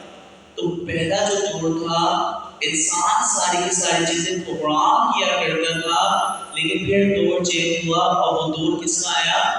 मशीन लर्निंग का। मशीन को बहुत सारा डेटा हम देते थे, मशीन उससे सीखना स्टार्ट कर दी। तो मशीन लर्निंग का दौर आया। मशीन लर्निंग से हम जितने भी प्रॉब्लम सॉल्व करवाते थे वो खिलाती थी प्रेडिक्टिव एआई। और प्रेडिक्टिव एआई के लिए आपको फीचर इंजीनियरिंग डेवलप करनी है, डेटाबेस कलेक्ट करना है, लैबलिंग डेवलप करना है, बहुत सारे काम मैनुअल हमें करना पड़ते थे। यानी आप 3 साल तक ये सारे प्री प्रोसेसिंग वगैरह में लगाते थे, उसके बाद मॉडल को ट्रेन करना स्टार्ट करते थे। तो और जब भी जाके आपका मॉडल इतना पावरफुल नहीं होता था क्योंकि उसकी लिमिटेशंस। तो पहली वेब कौन सी थी? प्रेडिक्टिव। प्रेडिक्शंस करने के लिए एआई को इस्तेमाल करने लगे, जिसमें हम मशीन लर्निंग के एल्गोरिथम इस्तेमाल करते थे। तो एकदम से पहला वेक्टर आया, एक वेब हमारे पास आई, तो वो क्या थी? Predictive AI. इससे पहले हम जो भी डीप लर्निंग वगैरह का काम कर रहे थे वो सारी की सारी 2017 से पहले 2017 से पहले हम जितने भी काम कर रहे थे आर्टिफिशियल इंटेलिजेंस की मदद से, चाहे वो ट्रैवल कार हो या मशीन ट्रांसलेशन जो कि गूगल ट्रांसलेशन, स्मार्ट स्पीकर जो कि आप एलेक्सा या हेलो गूगल करके बात करते हैं, जितनी भी एप्लीकेशंस थी 2017 से पहले वो सारी प्रेडिक्टिव एआई की मदद से हम बनाते हैं। सेकंड वाला पार्ट आपके पास है जनरेटिव एआई। और जनरेटिव एआई कब से स्टार्ट हुआ दोस्तों? 2017 में ट्रांसफॉर्मर आया, गैन का वेरिएशन आर्टिकल कोडर थे, बहुत सारे एल्गोरिथम थे। तो जनरेटिव एआई का जो यानी आपकी रेवोल्यूशन स्टार्ट हुई थी वो गैन से हुई थी। और 2017 में सबसे ज्यादा इसकी पॉपुलैरिटी अभी तक जो है, जो वाहिद एल्गोरिथम है उसका नाम क्या है? ट्रांसफॉर्मर। तो ट्रांसफॉर्मर की मदद से पहले वाले का डेटा लर्न करके जो सीखा हुआ है उसी से मैच करते हुए प्रेडिक्ट करता है, इसलिए हम उसको क्या कह रहे हैं? Predictive AI. जनरेटिव एआई में जितनी चीजें सीखी हुई है उसकी बेस पे कोई नई चीज बनाना। प्रेडिक्शन का मतलब है जो आप जानते हो उसी में से अगर मिलती जुलती कोई चीज होगी तो आप प्रेडिक्ट कर दो। जबकि जनरेटिव में क्या होता है दोस्तों? आपने जिंदगी में जितनी चीजें सीखी हुई है उस नॉलेज की बेस पे कोई नई चीज क्या करना? क्रिएट, जनरेट करना। इसलिए हम क्या कहते हैं? Generative AI. तो जनरेटिव एआई से नया टेक्स्ट आप लिखवाना चाहते हैं, कोई किताब, कोई नोट्स, कोई भी आपकी लेक्चर, कोई भी प्रेजेंटेशन, तो वो न्यू क्या करेगा? कंटेंट क्रिएट करेगा, जनरेट करेगा। वो टेक्स्ट भी हो सकता है, वो इमेज भी हो सकती है, वो कोड भी हो सकता है, वो वीडियो भी हो सकती है। ये सारी चीजें आप लोग जनरेट कर सकते हैं। तो आपने देखा आपके पास है नोटबुक एलएन, तो नोटबुक एलएन से आप ऑडियो जनरेट कर सकते हैं, कन्वर्सेशन। इसी तरह चैट जीपीटी से आप कोई भी सवाल करते हैं कि क्रिएट ईमेल, तो आपके लिए टेक्स्ट जनरेट कर देते हैं। मिडजर्नी या फिर आइडियोग्राम फ्री या मिडजर्नी आपकी नॉट ऑलरेडी। तो आइडियोग्राम पे जाकर आप कोई भी प्रॉम्प्ट लिखते हैं, इसके तहत वो इमेज बना देते हैं। कोड, लामा, जुमनाई, सारे कोड भी लिखते हैं। वीडियो के लिए सेंटेंसिया, तो सेंटेंसिया आपकी वेबसाइट है, उसके ऊपर जाके आप अपना प्रॉम्प्ट लिखें और उस प्रॉम्प्ट में लिखें कि मैं ऑडिटोरियम में बैठा हूं, बैकग्राउंड के ऊपर जनरेटिव एआई पढ़ा रहा हूं, और आप क्या करें? ऑगमेंट एआई एजेंट ह्यूमन रॉयड दिखाएं। ठीक है, जो कि ऑगमेंट हुआ हो, तो फिर उसके तहत जो आपने उसको इन्फॉर्मेशन दी है वो पूरी पूरी एक नई इमेज जो कि इस दुनिया में पहले मौजूद नहीं थी वो बना के देती है, जिसमें कॉपीराइट्स वगैरह की भी आपको प्रॉब्लम नहीं हो। यहाँ तक तो हमें पता चला प्रेडिक्टिव एआई 2017 से पहले जितने काम होते थे वो किसमें थे, प्रेडिक्टिव एआई। प्रेडिक्टिव एआई की प्रॉब्लम क्या है, डेटा कलेक्ट करना, लेबलिंग करना, प्री प्रोसेसिंग करना, बहुत सारे काम मैनुअली करना, बेफंक्शन काम जिसमें बहुत टाइम लग जाता। तो इसलिए प्रेडिक्टिव एआई के एक्सपर्ट आपको अगर दिखते भी हैं वो बहुत मेहनत करते हैं अभी भी जो प्रेडिक्शंस के ऊपर काम करते हैं। फिर आए जनरेटिव एआई, ये प्री ट्रेन आपके ना चैट जीपीटी पहले से ट्रेन हुआ हो, गूगल जेमिनी या फिर आपके पास मैं कह रहा हूं मिड जर्नी पहले से ट्रेन हुआ होगा। आप कुछ नहीं करते, जाके डायरेक्टली अपना सवाल करते हो, प्रॉम्प्ट करते हो, उसके अगेंस्ट काम करना स्टार्ट कर देते हैं।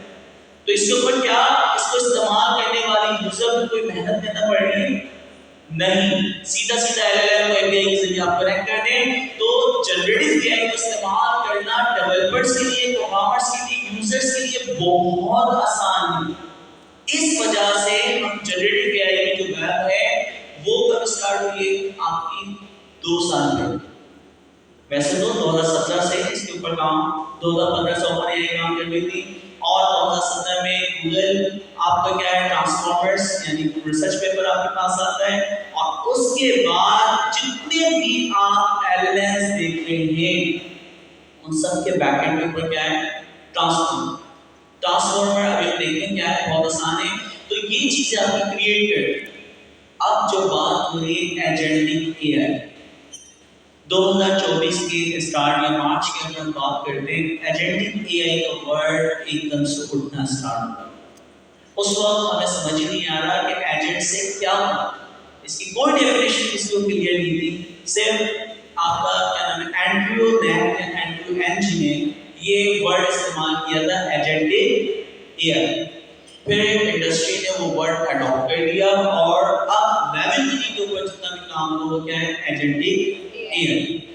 एजेंटिक एआई की सबसे बड़ी खासियत थी, आप कोई कंटेंट क्रिएट करवा लो, इमेज, ऑडियो, वीडियो, आप लिख के बताओगे तो कर दो। एजेंटिक एआई में कासिम का मैं एक एजेंट बना दूं, जितनी इंफॉर्मेशन कासिम के पास मौजूद है सैम कासिम की तरह वो वर्चुअल आपके क्या बन गया human, virtual agent, software agent. ये क्या करता है, जिस तरह कासिम ऑटोनोमस डिसीजन लेता है, खुद मुख्तार है, जो अल्लाह ताला ने इंसान को दी, तो एजेंट जो है इंसान खुद मुख्तार है, उसको कोई भी टास्क दे दी जाए अब वो डिसीजन खुद ले कि मुझे करना नहीं करना, सर्च करना जाना है, जो भी डिसीजन लेने उस काम को करने के लिए एजेंट खुद लेता है, खुद मुख्तार होता है। एजेंट की सबसे बड़ी खासियत जो है वो क्या है, ऑटोनोमस एक्शन लेना, डिसीजन लेना। अच्छा, तो हमें पता चला हम एनालाइज करते थे पास्ट डेटा की बेस के ऊपर, वो मिलाते थे प्रेडिक्टिव एआई 2017 से पहले। जनरेटिव एआई नवंबर 2022 के बाद कोई भी ये एडवांस हो गई है, ये लेवल अचीव कर लिया, तो नवंबर 2022 के बाद एजेंटिक एआई के जरिए आप टेक्स्ट, इमेज, ऑडियो, वीडियो ये सारी चीजें जनरेट करने लग गए। तो ये नई चीजें जनरेट कर दी, लेकिन जनरेट करवाने के लिए लिखेगा कौन लिखेगा, ह्यूमन। जबकि डांस वाला जो एजेंट को सिर्फ टास्क दे, जिम्मेदारी दे, वो हर हाल में वो जिम्मेदारी निभाएगा ऑटोनोमस डिसीजन लेते हुए। अब यही चीज तो चाहते हैं पाकिस्तानियों में या इंसानों में, जो सबसे बड़ी खामी है, आपको जब भी कोई टास्क दी जाती है उस वक्त तो हाँ कर देते हैं, उसके बाद वो कर देंगे, ठीक है। तो एजेंटिक एआई की ये खासियत है कि अगर उसको कोई काम दे दिया जाए तो वो खुद मुख्तारियत करते हुए अपने डिसीजन देते हुए वो टास्क हर हाल में परफॉर्म करने की कोशिश करता है, ऑटोनोमस डिसीजन या एक्शन। तो ये आपके पास थीम है। तो अभी हम जिस बैट के अंदर है वो क्या है दोस्तों, एजेंटिक एआई।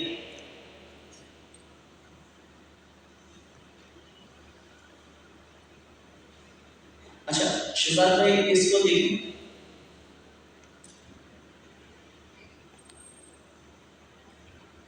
यहाँ पे कंपैरिजन है agentic AI versus generative AI.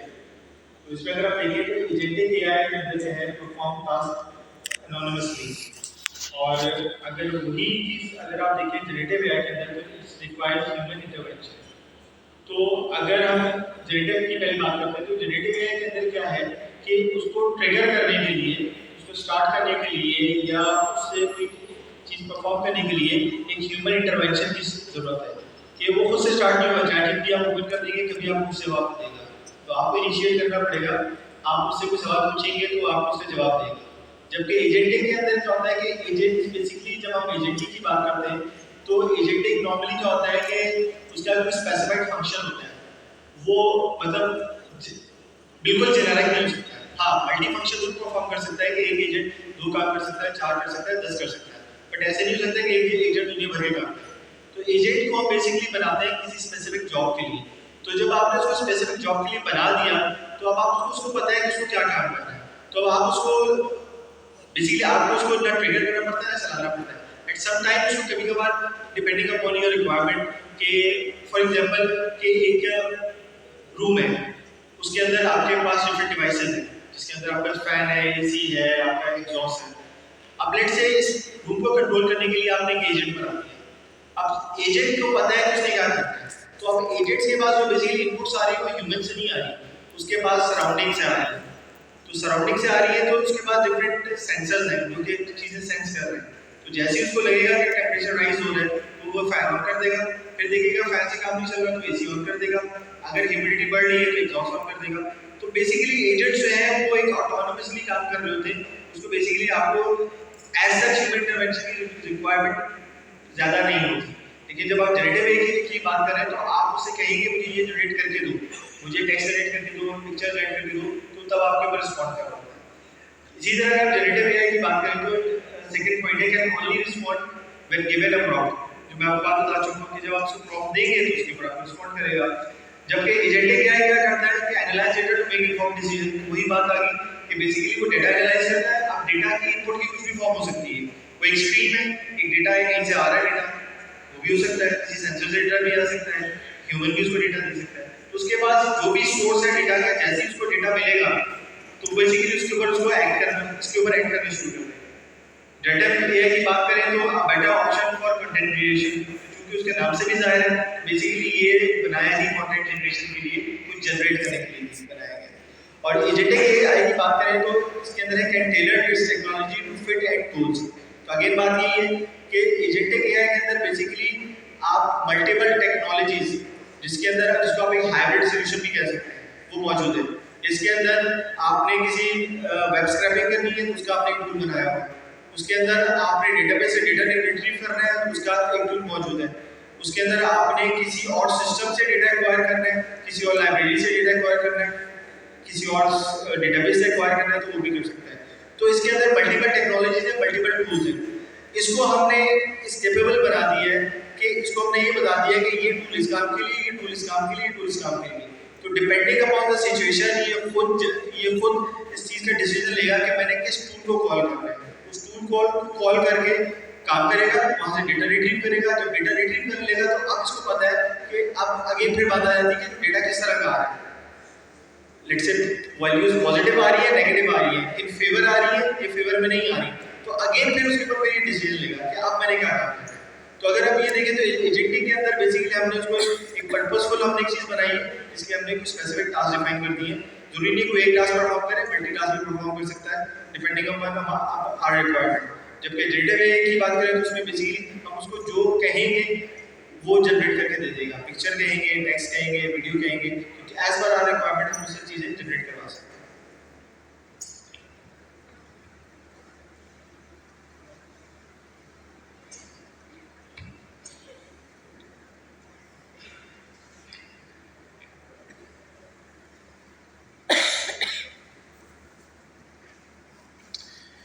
दोस्तों आगे जाके अब हम जो भी एजेंटिक एआई बेस या एआई बेस या फिर जनरेटिव एआई बेस काम करेंगे, आपके जितने भी सवालात हैं, जितनी भी चीज़ें हैं बैकएंड के ऊपर, आपको हैवी कंप्यूटिंग एंड कंप्यूटेशंस करवाना। आप मॉडल को ट्रेन करते हैं उस वक्त भी आपको हैवी जीपीयूज वगैरह चाहिए ताकि फास्ट काम कर सकें। इसी तरह जो मॉडल ट्रेन हुआ है उससे सवाल करने के लिए भी, उसकी प्रोसेसिंग करवानी है लो लेवल पे, तो वहाँ भी हमें क्या चाहिए? जीपीयू चाहिए, हार्डवेयर चाहिए। तो हमें एआई फैक्ट्रीज बनाना पड़ेंगी, जो कि ऑलरेडी डेटा सेंटर्स जिन्हें आप कहते हो, तो डेटा सेंटर्स बने हुए, लेकिन एआई के लिए जो भी इन्फ्रेंस करेंगे या फिर मॉडल को हम ट्रेन करेंगे, तो वहां पे जितना भी काम होगा दोस्तों, हम अब क्या बनाएंगे, एआई फैक्ट्रीज जो कि 24/7 चलने वाली होगी। तो जिस तरह just like we generate electricity, we are now going to be generating AI। तो AI के जितने भी आप लोग सवाल करते हैं, इसी तरह अब हम क्या करेंगे, इलेक्ट्रिसिटी की तरह AI को जनरेट करेंगे, और उसके लिए हमें क्या बनाना पड़ेगा दोस्तों, AI फैक्ट्री। तो आप देखें ना, जितने भी मॉडल हैं, चाहे गूगल जेमिनी हो या फिर ओपन AI हो, आप अगर इसकी सर्विस इस्तेमाल करेंगे तो इलेक्ट्रिसिटी की तरह, जिस तरह आप इलेक्ट्रिसिटी इस्तेमाल करते हो, इसी तरह आप एआई को इस्तेमाल कर लो अपने हर काम के लिए। तो जब हर काम के लिए, चाहे वो घर की लाइट ऑन करनी, ऑफ करनी, गाड़ी को रोकना है, चलाना है, ट्रैवलर्स कार्य, आगे जाके हर चीज डिसीजन मेकिंग जिस तरह इलेक्ट्रिसिटी से होती थी, इसी तरह एआई अब डिसीजन ले रही होगी। और हर चीज में एआई, चाहे कोई नई चीज बनाना हो, कोई डिसीजन लेना हो, कोई भी एक्शन लेना हो, चाहे वो फिजिकल वर्ल्ड में या सॉफ्टवेयर वर्ल्ड में, आपको इलेक्ट्रिसिटी की तरह एआई जनरेट करना पड़ेगा। और एआई जनरेट करने का मतलब है हैवी कंप्यूटेशंस, और ये कंप्यूटेशंस जो होगी, कंप्यूटिंग होगी, वो क्या होगी, जीपीयू से होगी। तो हमें ये hardware, data centre, AI centre, बहुत सारे इसके कॉमन नाम हैं जो कि आपको विद्यालयों में मिल जाएंगे। तो हमें पता चला कि एआई फैक्ट्रीज, जहाँ पे आप जो भी सवाल करते हो प्रोसेसिंग होने के लिए, आपको प्रोसेस से रिस्पॉन्स कर रहे हैं डेटा सेंटर, या उसको हम एआई फैक्ट्रीज कह सकते हैं। ये बड़ी इंपॉर्टेंट चीज है। AI agent will replace app। अभी आप जितनी भी एप्लीकेशंस इस्तेमाल कर रहे हैं, चाहे वो आप फेसबुक इस्तेमाल कर रहे हैं, बैंकिंग एप्लीकेशन इस्तेमाल कर रहे हैं, या फिर मशीन ट्रांसलेशन XYZ, कोई भी मोबाइल के अंदर आपके पास जो एप्लीकेशंस हैं, उस एप्लीकेशन को ओपन करने के बाद आप क्लिक करते हो, डबल क्लिक करते हो, साइन अप करते हो, उसका जो इंटरफेस है आप खुद इस्तेमाल करते हो। जो भी टास्क आपको परफॉर्म करवानी हो, तो एप्लीकेशन खुद मैनुअली जाके आप उसकी जो भी कस्टमर जर्नी होती है वो परफॉर्म करते हो। कोई चीज पैसे भेजने हो, पैसे रिसीव हो, या बैलेंस देखना हो, हर काम करने के लिए, ऑनलाइन कोई ऑर्डर देना हो, ये सारे काम आपके मोबाइल में जो एप्लीकेशन इंस्टॉल है, आप उसको इस्तेमाल करके ओपन करते हैं, और उसकी जो कस्टमर जर्नी होती है वो आप परफॉर्म करते हैं। एआई जो है वो एप्लीकेशन को रिप्लेस कर देगी, एआई एजेंट। तो अब क्या होगा, आपने कहा सोशल मीडिया एजेंट, आपका सोशल मीडिया एजेंट किसी न किसी एप्लीकेशन फॉर्म में नई यानी आपकी तरह की एप्लीकेशन होगी, तो एआई एजेंट को ओपन होगा। मैं कहता हूँ कि यार मैं दिल्ली ऑडिटोरियम जा रहा हूँ या सिंह बॉयज स्काउट जा रहा हूँ, वहाँ पर मैं 400 की क्लास पढ़ानी, तो इसके लिए तुम्हें कंटेंट क्रिएट करना है, एक एंगेजिंग पोस्ट आपने क्रिएट करनी है, बच्चों को एक मैसेज आपको ड्रॉप करना है, और मेरे जितने सोशल मीडिया अकाउंट्स हैं उन सबके ऊपर ये सारी चीज़ें शेयर करनी है। तो अब एजेंटिक एआई, जो कि हम ये काम पहले मैनुअली करते थे, मुख्तलिफ एप्लीकेशन इस्तेमाल करते हुए, कि भाई चैट जीपीटी है तो आप किससे लिखोगे, कोई भी पोस्ट राइट करवाने चैट जीपीटी अच्छा करता है, कोई पिक्चर जनरेट करवाने तो किससे जनरेट करवाऊंगा मैं, मिडजर्नी से, बहुत अच्छी रियलिस्टिक आपकी जनरेट करती है। अच्छा कोई वीडियो जनरेट करवाने तो सेंटेंसिया से जनरेट करवाऊंगा, मैं 4-5 प्लेटफॉर्म इस्तेमाल करते हुए जनरेट करवाता हूँ, और जब फाइनल पोस्ट बनती है उसको एक प्लेटफॉर्म पे जाके मैनुअली शेयर करते हैं। अभी तक हम सब यही कर रहे हैं, एआई को इस्तेमाल करते हुए, जनरेटिव एआई को इस्तेमाल करते हुए। लेकिन जब एजेंटिक एआई बेस्ड एप्लीकेशन हम बनाएंगे इन फ्यूचर 2025 से पहले इंशाल्लाह आप लोग बनाने के काबिल हो जाएंगे, लेकिन उसके लिए आपकी ऑनलाइन क्लासेस आपको देखना पड़ेगा। तो अगर आप एजेंट्स बना लेते हैं, उसको मैंने टास्क साइन की कि मैं ये 3 काम करने जा रहा हूँ, मेरे लिए आप जितने भी आपके सोशल मीडिया प्लेटफॉर्म्स हैं, सोशल मीडिया की चीज़ें क्या है, आपके कंटेंट क्रिएट करने के लिए एलएलएस या एलवीएम आपने इस्तेमाल करने हैं, खुद करो। और वो सारे काम मुझे करके दे देगा और सोशल मीडिया पे सबके पास पहुँचवा देगा। तो उसने टेक्स्ट भी जनरेट करवाए, इमेज भी जनरेट करवाए, वीडियो भी जनरेट करवाई, ऑडियो भी जनरेट करवाए और पोस्ट में लिखी, मेरी इंफॉर्मेशन उसके पास थी, नॉलेज लेवल उसके पास था, सब चीज़ें इस्तेमाल करते हुए। तो कहने का मकसद है अब जितनी भी एप्लीकेशंस हैं वो सारे के सारे रिप्लेस हो जाएंगे किससे? AI एजेंट से। अब चाहे वो व्हाट्सएप हो, फेसबुक हो, हर आपकी जो एप्लीकेशन है वहाँ पे एजेंटिक AI बेस्ड एजेंट है और आप उसको अपने टास्क दोगे वो आपके बिहाफ पे सारे काम कर रहा होगा।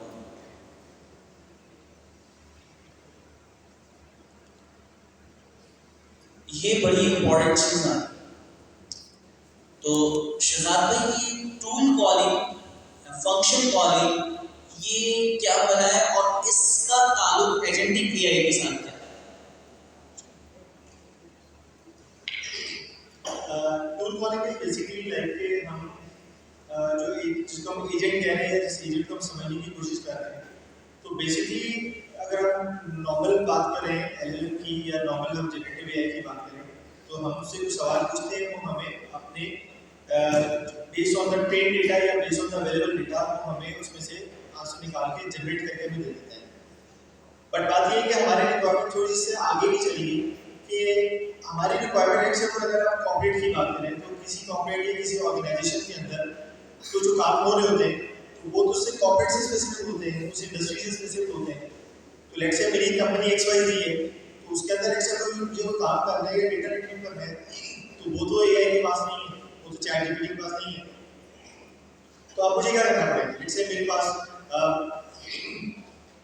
मेरी कंपनी के अंदर सेल्स होती है, सेल्स का डेटा एक सर्वर के अंदर पड़ा हुआ है। अब मुझे उससे पूछना है कि मुझे ये बताओ कि पिछले वीक की सेल क्या थी? ChatGPT के पास कोई चीज़ अवेलेबल नहीं है। मुझे जाना है टोरंटो, मैं उससे पूछता हूँ ये बताओ कि टोरंटो का टेम्परेचर क्या है? उसको ये बात नहीं पता। मैं उसे कहता हूँ कि मैंने फ्लोरिडा जाना है, वहाँ के मुझे बताओ कि बीचेस कौन से अच्छे हैं, ये डेटा उसके पास मौजूद है। लेकिन मैं उसे कहूँ कि यार ये बताओ कि वहाँ पे अभी जो होटल्स हैं उनके रेट क्या चल रहे हैं, ये चीज़ उन्हीं को नहीं पता। तो बात ये है कि जिस चीज़ के ऊपर डेटा के ऊपर हमने ट्रेन कर दी है वो चीज़ उसके पास मौजूद है, लेकिन अगर हमें कोई डेटा एक्सटर्नल लेके आना है या कोई एक्सटर्नल काम करना है, वेब ब्राउजिंग करके कोई डेटा लेके आना है, डेटाबेस से क्वेरी करके कोई डेटा वापस लेके आना है, तो ये तमाम कैपेबिलिटीज जनरेटिव AI के पास नहीं है।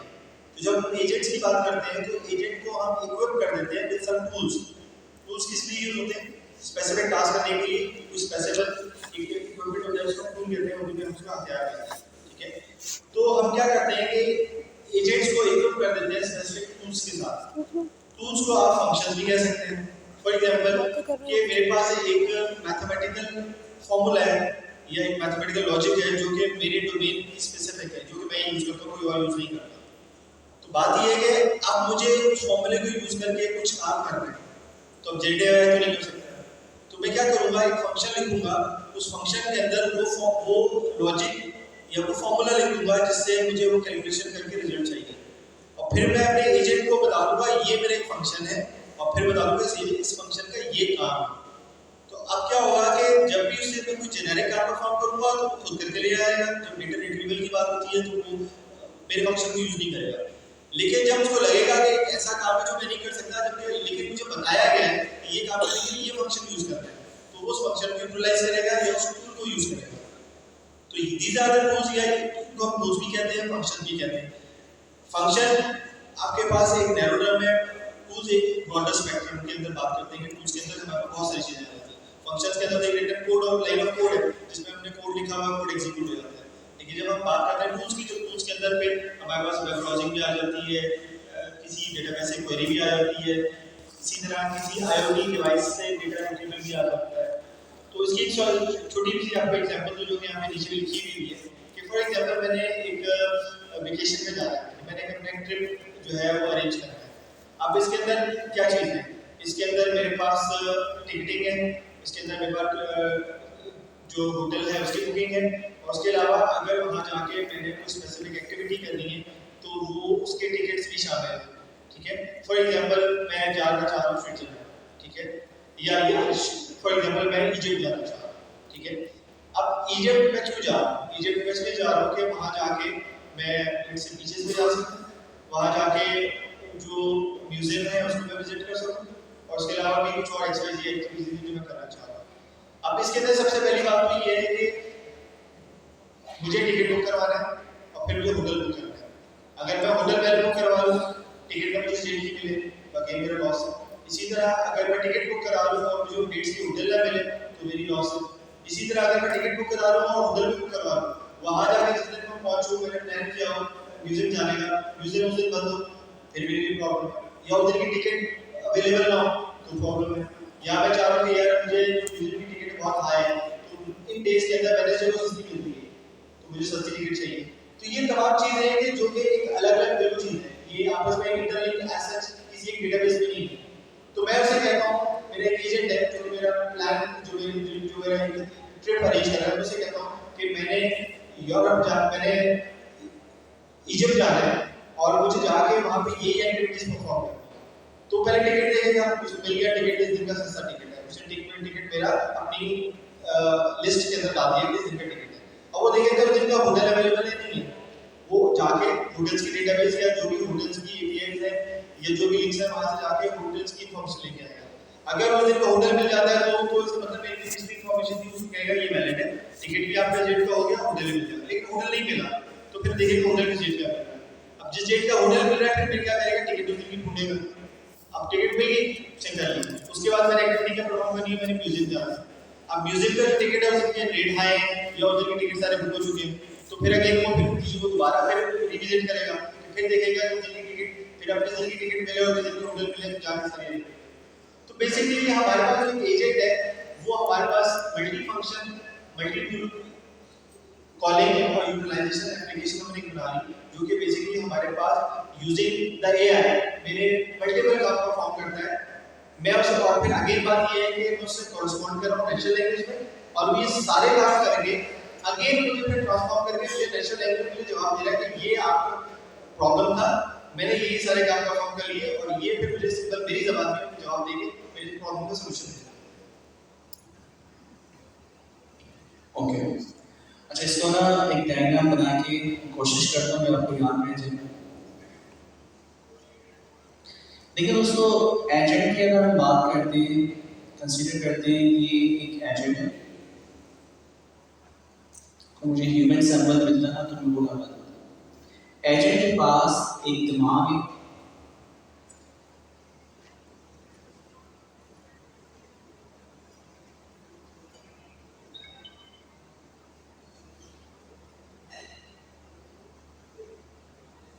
अच्छा ये एजेंट जो है इस दिमाग को इस्तेमाल करता है, जो कि क्या है दोस्तों आपका एलएलएम।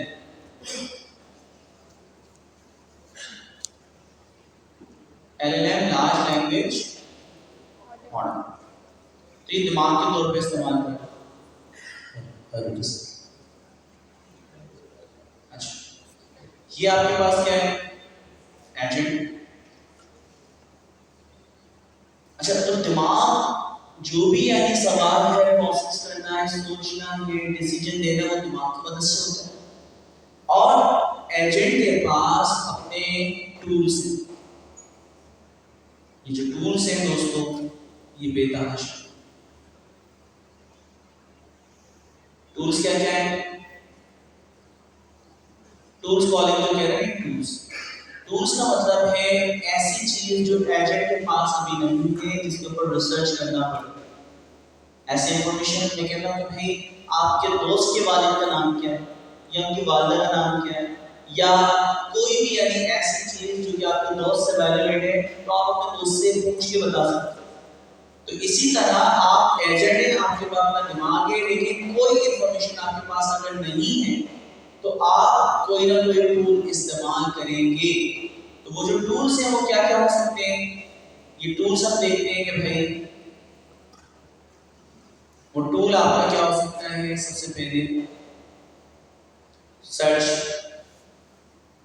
जो कि इंटरनेट सर्च आप कह सकते हैं। अच्छा वो टूल्स क्या हो सकता है, आपकी कोई डेटाबेस है उसमें सर्च कर। ये टूल्स क्या हो सकता है दोस्तों आपका,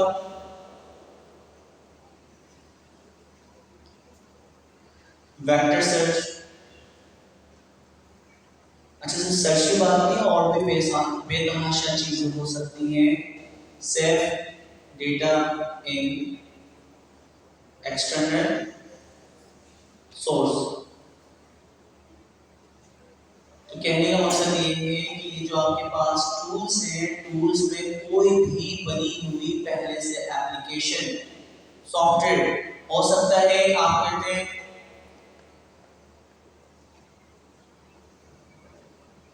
सोशल मीडिया,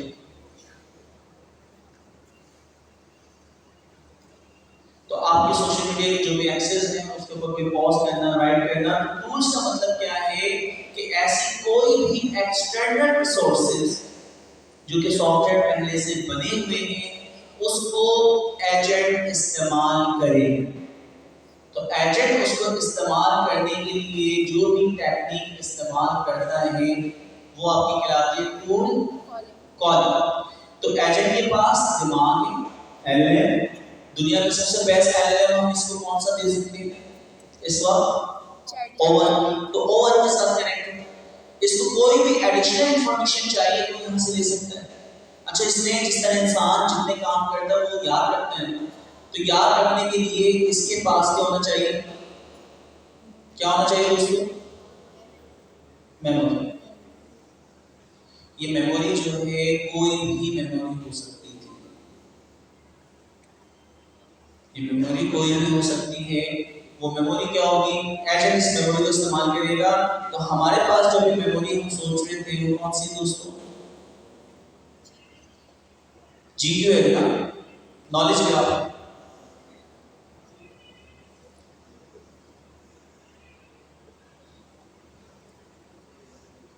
ठीक है, तो नॉलेज ग्राफ कोई भी डेटाबेस हो सकती है। ये नॉलेज ग्राफ यानी ग्राफ डेटाबेस हो सकती है, या फिर वेक्टर डेटाबेस हो सकती है, कुछ भी हो सकता है। तो अपने जितने काम इसने करे उसको सेव करने के लिए ये कोई ना कोई डेटाबेस इस्तेमाल। तो हमारे पास ये पता चला कि भाई कोई भी एजेंट एक इंसान है, उसके पास दिमाग भी है, उसके पास दुनिया में जितनी एक्सटर्नल चीजें सॉफ्टवेयर के फॉर्म में बनी हुई हैं, चाहे हिंदी ऑडिटोरियम की या सिर्फ वॉइस रिकॉर्ड की राइट्स फॉर्म उसका एक्सेस हो, तो किसी भी चीज की एपीआई हम जो इसको कनेक्ट कर रहे हैं दोस्तों, याद रखें टूल कॉलिंग जो कनेक्ट होते हैं किसके जरिए होती है? एपीआई। और वो एपीआई आपकी कोई सी भी हो सकती है, और इसको कनेक्ट करने के लिए यानी कौन सी चीज क्या काम करती है, हमें API specification, open API specification लिखने का एक तरीका है, उससे बताना पड़ता है। तो मुझे बताना कि डायग्राम दिए जी दोस्तों, टूल कॉलिंग की आप डेफिनेशन आप बता सकते हैं, टूल कॉलिंग की आप डेफिनेशन आप बता सकते हैं। इस डायग्राम को देख के जो आपको समझ आए, कितने लोग टूल कॉलिंग को समझ गए हैं?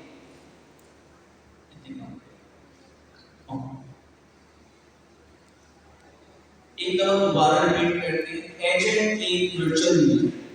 जैसे कि आप एग्जांपल ले रहे हैं, आप एजेंट, आपके पास दिमाग वो समझे उसकी रिप्लेसमेंट अपने दिमाग को आपके एलएलएम, ओपन एआई का ओवन, दुनिया का सबसे बेस्ट जिसका आईक्यू लेवल 124। फिर उसके बाद क्या है, आपने जिंदगी में जितनी चीजें सीखी हुई नॉलेज ग्राफ से आपकी अपनी मेमोरी, किससे मिले, किस क्या काम करे, जिंदगी में जितनी चीजें आपके पास की मेमोरी आपके पास मौजूद। अच्छा, अब कुछ जरूरत आपको पड़ी वो इंफॉर्मेशन जो आपके पास नहीं है, आपके दोस्तों के डेटा लेना, ठीक है, या फिर कोई भी एक्सटर्नल मैं भी पीआईसी में एडमिशन लेना है, तो पीआईसी की मैनेजमेंट की जो भी डिटेल है वो आपके पास नहीं है। आप किसी भी स्कूल या कॉलेज में एडमिशन लेते हैं तो आपका एडमिशन हुआ या नहीं हुआ, आपका स्लॉट खाली है नहीं, वो इंफॉर्मेशन आपके पास नहीं है। तो दोस्तों होगा क्या कि कोई भी ऐसी इंफॉर्मेशन जो कि एक्सटर्नल हो उसको हासिल करने के लिए जो भी आप एपीआई के जरिए उसको इस्तेमाल करेंगे, उस इस्तेमाल करने के तरीके को हम क्या बोलते हैं? क्या बोलते हैं दोस्तों? फंक्शन कॉल क्या है? Tool call. तो अब टूल कॉल बता सकते हैं जी। कौन बताना चाहेगा टूल कॉल क्या है?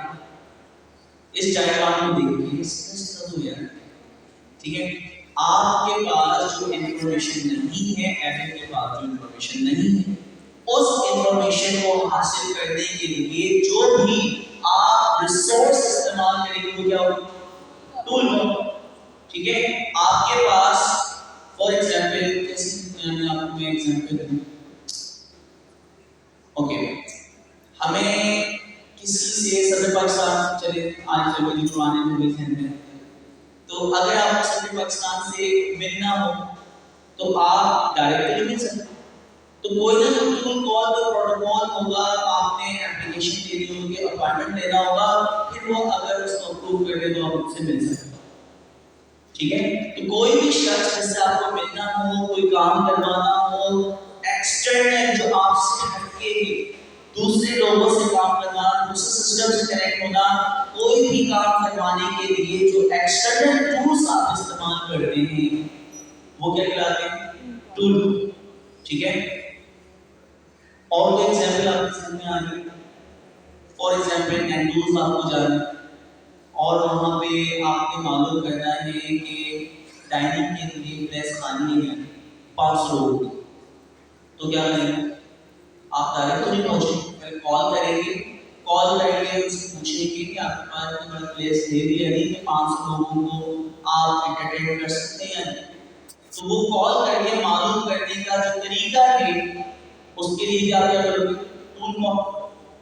तो इस तरह बेतहाशा आपकी जिंदगी में ऐसी दूसरी इंफॉर्मेशन जो आपके पास नहीं है, आप किसी दूसरे बंदे से हासिल कर लें, चाहे वो मैसेज करके पूछें, कॉल करके पूछें, ईमेल करके पूछें, तो आप कोई भी एक्सटर्नल मीडियम से वो डेटा उठा के अपने पास उसको प्रोसेस करने के लिए लाएं, उसे क्या बोलेंगे? टूल। तो अब जी फॉर एग्जांपल आप घर में आप घर वालों से बात करना चाहते हैं, तो जो भी घर में मौजूद है आप उसके पास जाएंगे, बात कर लेंगे। अब आपके घर में से एक बंदा बेसिकली किसी और कंट्री में चला गया, किसी और सिटी में चला गया, तो आप